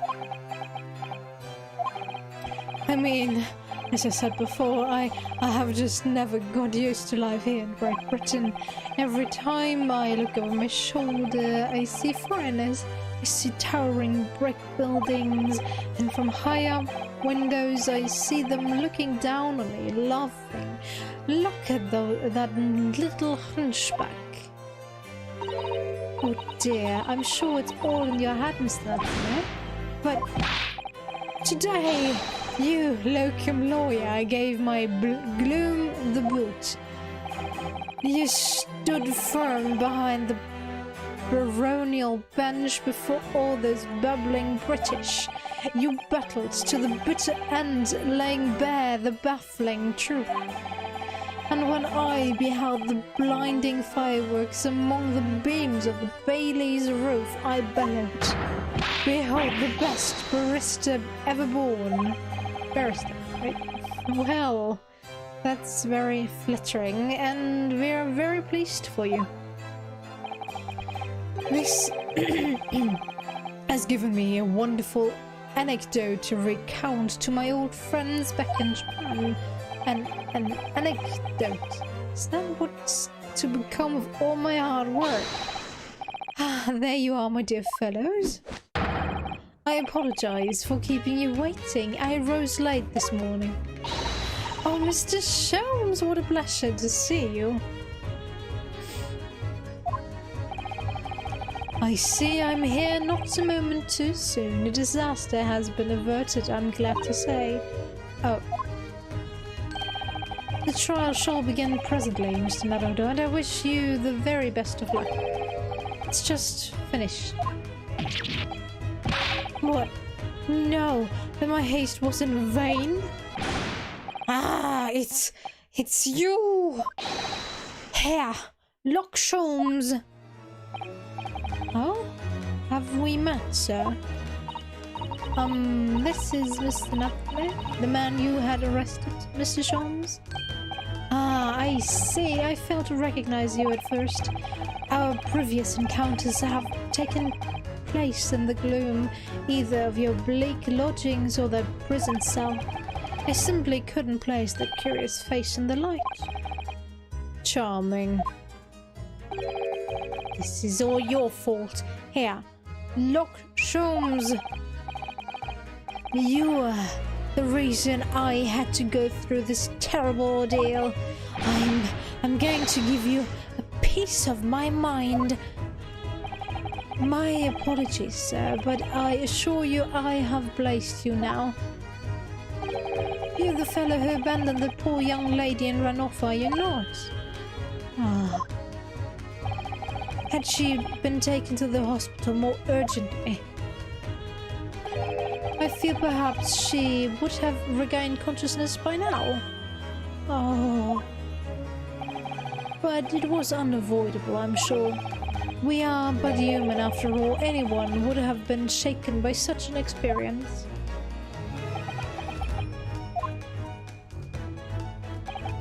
I do feel very bad about how I behaved.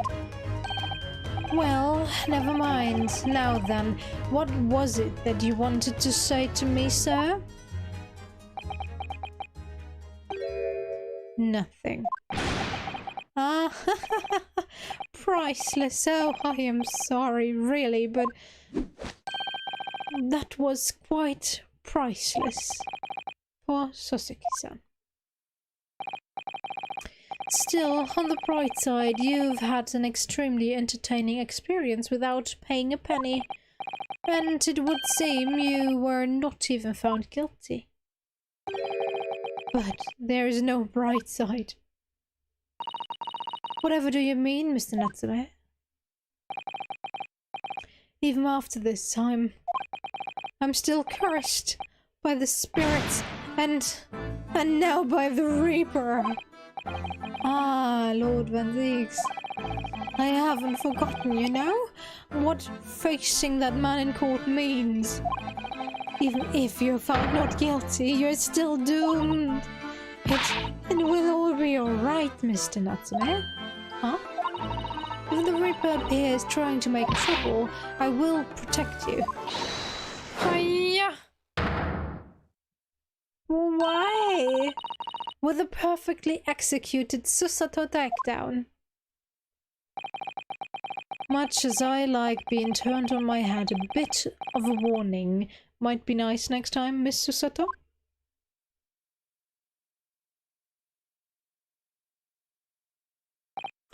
So, Mr. Natsume, what do you intend to do now? You mentioned something about recounting your experiences to your friends back in Japan.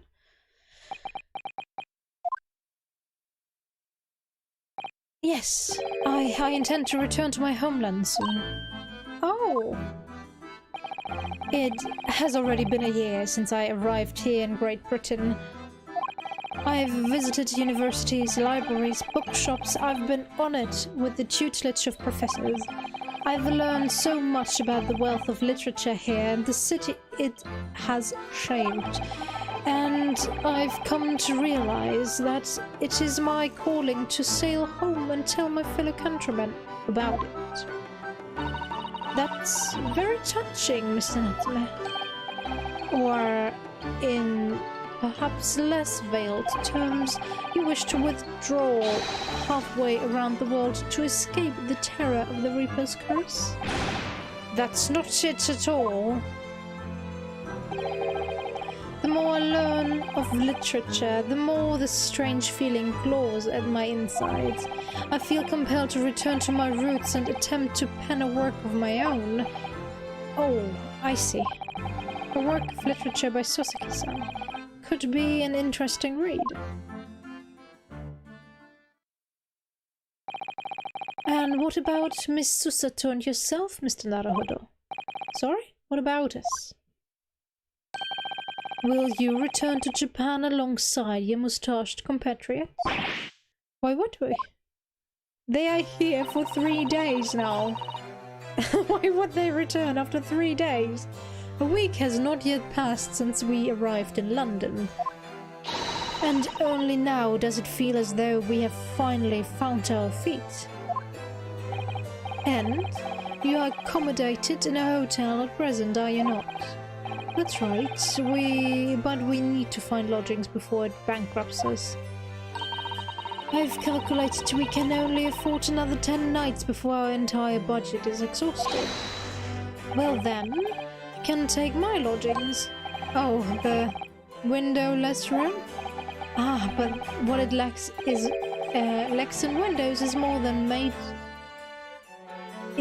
more than makes up for with a floor, a ceiling and walls. Great. And of course, I'd be happy to leave behind the cursed evil spirit. Oh my, an evil spirit!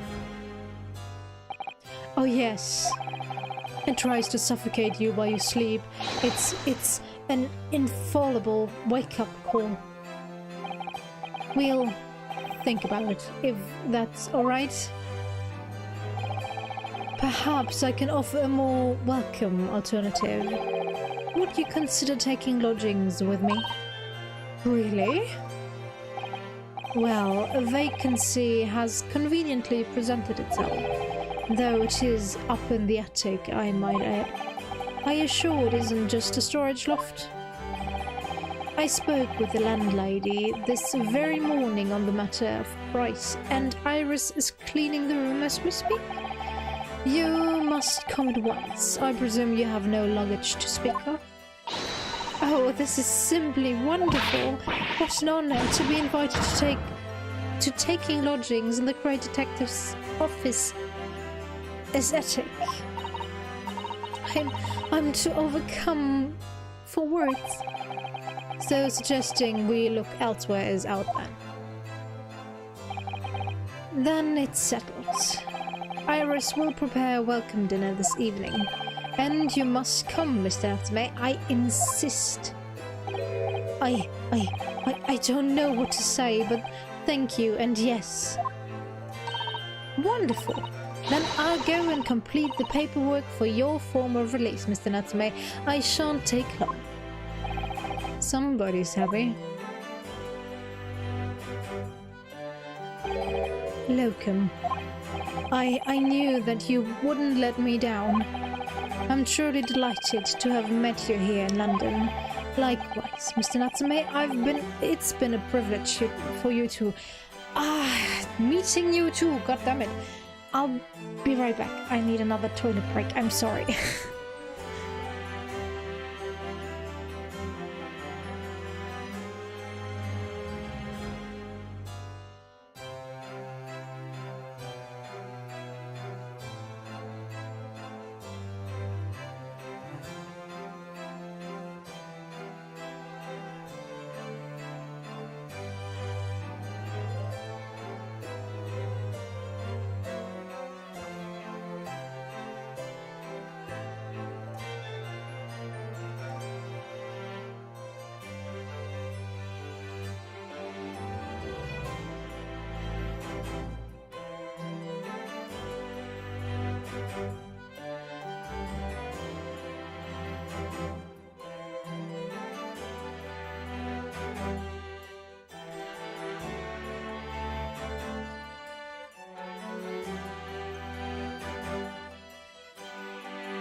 Alright.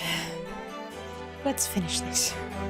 Likewise, Mr. Natsume, it's been a privilege meeting you too. It's a shame that we're going to have to say goodbye so soon. Well, I've come to realize that I belong in Japan, but Lokium, we'll meet again one day. Yes, I'm sure. And hopefully by then I'll be a successful lawyer. Hopefully by then I'll be a successful author. Well, my dear fellow, our carriage appears to have arrived. Shall we go, Mr. Naruhodo? Yes, Mr. Sholmes. I have little doubt Mr. Natsume will be released in time for dinner this evening. And so, with Soseki-san's innocence successfully established, we rode with Mr. Sholmes to what was to become our new home, 221B, Baker Street. Whee! Oh, not done yet? 20th of February, 4:41 PM, the attic room. Flooring needs to be replaced. At least we have a window. And it seems to be spacious, but I don't see a door unless the door over there is the door to this room. Then that's okay. So this is to be our new office, yes. Our office. I rather like the sound of that. Me too. It's simply wonderful, isn't it? I hope you can see this, Kazuma. It's only a small step, but I'd like to think we're getting a little closer to your dream now. So, my dear fellows, do you like the place? Ah, Mr. Sholmes, yes. Thank you so much. It's a delightful room, Mr. Sholmes. I simply adore it. Good. I'm pleased to hear it. Iris and I are delighted to welcome you. He looks a lot like Professor Lockhart of Harry Potter. Is that 2? Yeah, I'm quite sure it's 2. Got the title. But with the basilisk. He looks exactly like him.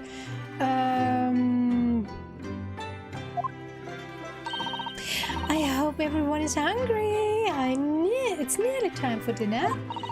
We'll eat it as soon as Mr. Natsume arrives. We have a lot to celebrate. Iris, you must let me help you. Alright then, Susie. You can be in charge of the salad. Splendid.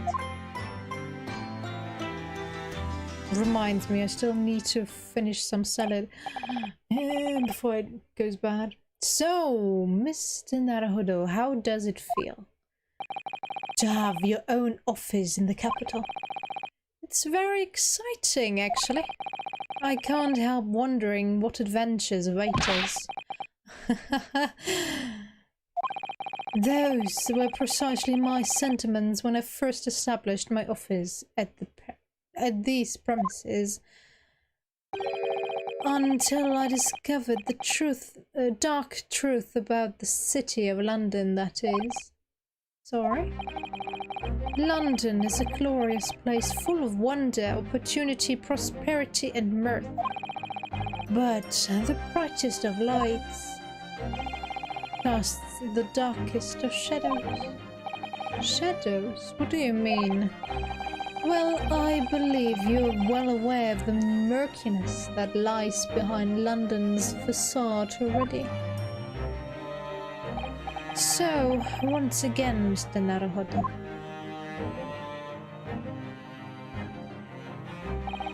Welcome to London.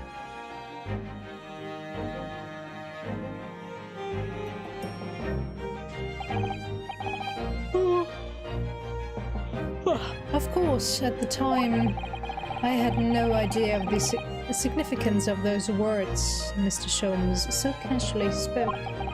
But it wasn't long before my turn came to lift the facade and see the true depth of the murk that lay behind it.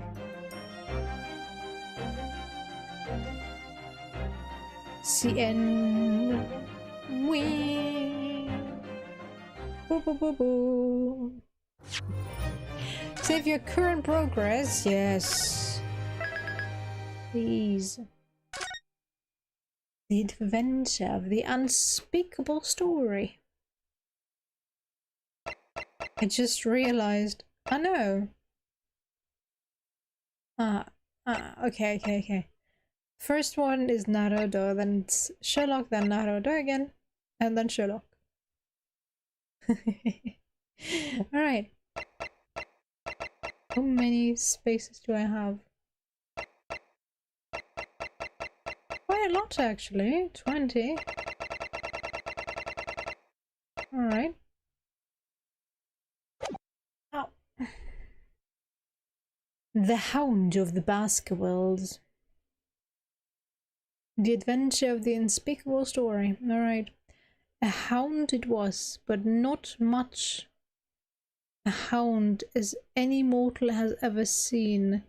Its eyes glowed with a smouldering glaze. The whole of its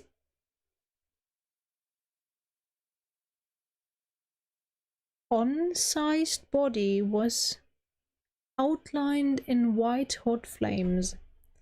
Is the text underneath in the title. Nobody else has it. It's probably a part of the actual story. Alright. Yes, return to the title screen, please.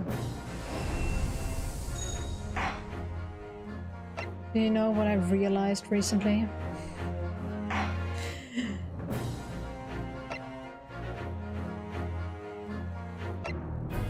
There's a second part. but let's finish this first. Well, no, we'll take a break from the Great Ace Attorney Chronicles again tomorrow.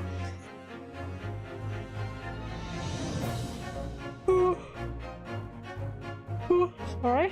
I think we'll play some indie games.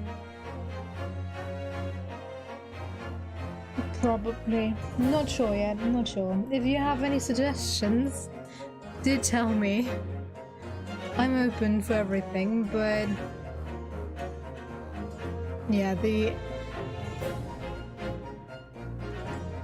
probability that options there will be indie games is quite high. Indeed. We can let me 1 second. I need to close this goddamn tab. Yes. Now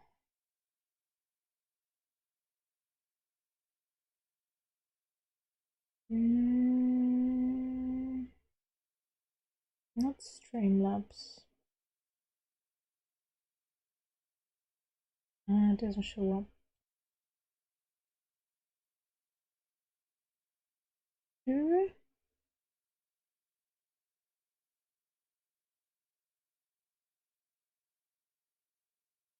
Window tab. Steam. Yes. Okay. Why doesn't it show anything? It doesn't show my library. What is this stupid thing?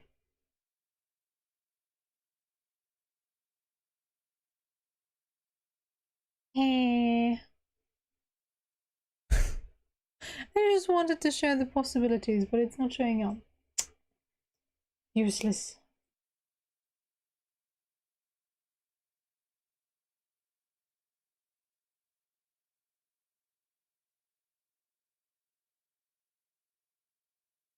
Ah, there we go. All right. Right. Those are the games that I have downloaded. The Artful Escape is something about... Let's go to the store page. Coming of age, psychedelic music journey. Code Vein is not short, so that's out of question. That was, I believe, a pre-order or alpha access, early access game. Yes, we could check that out. That's similar to Stardew Valley. Dark Deity.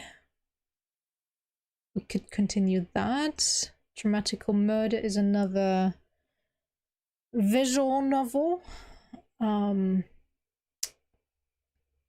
Sci-fi BL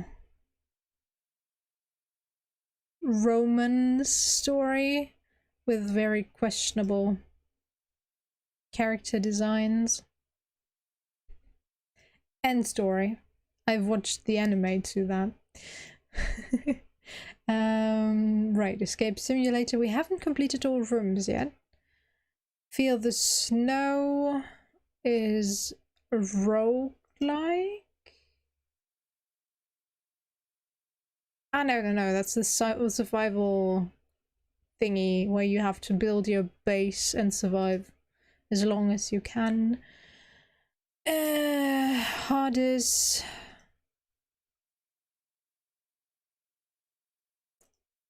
How many pages? That's the roguelike I was talking about. But I believe it's not short either. But it's supposed to be good. Then we could continue Haven. Heartbound is also not short. Horizon Zero Dawn is not short.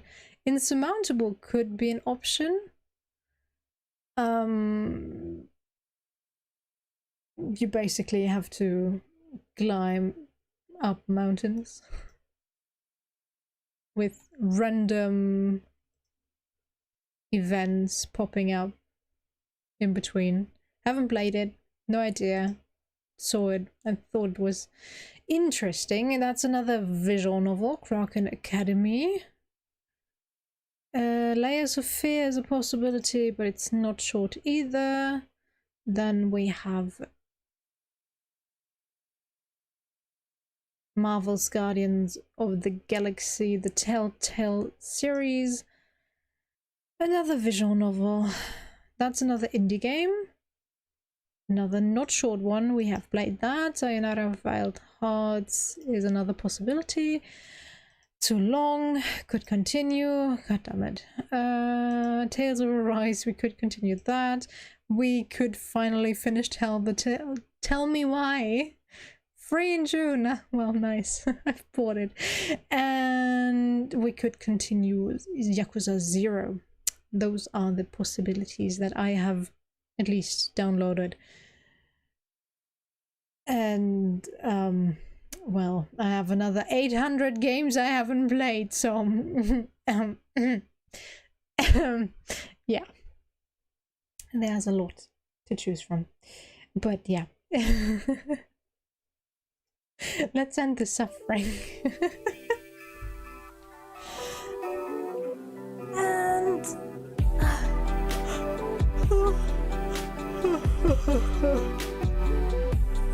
yeah, I would take a break for maybe maximum of a week between episodes, so I don't forget everything while playing another game. But continuing one after the other is taking too much of my energy right now. I like the game, but I need a break from it. Most definitely. So yeah. Suggestions are welcome. You can also choose from my suggestions that I've downloaded. And other than that, I don't know. I'll have to think about what to play tomorrow. Alright. Thanks for stopping by. I hope you enjoyed it. And I hope you get your nap pretty soon. So you are not as exhausted. And of course get your work done quickly. If you can. If not, tomorrow is also a day. Unless it has to be turned in soon, then I wish you the best of luck for you to finish it soon. Alright, I'm rambling, I'm tired, I'm sorry. Bye bye, take care.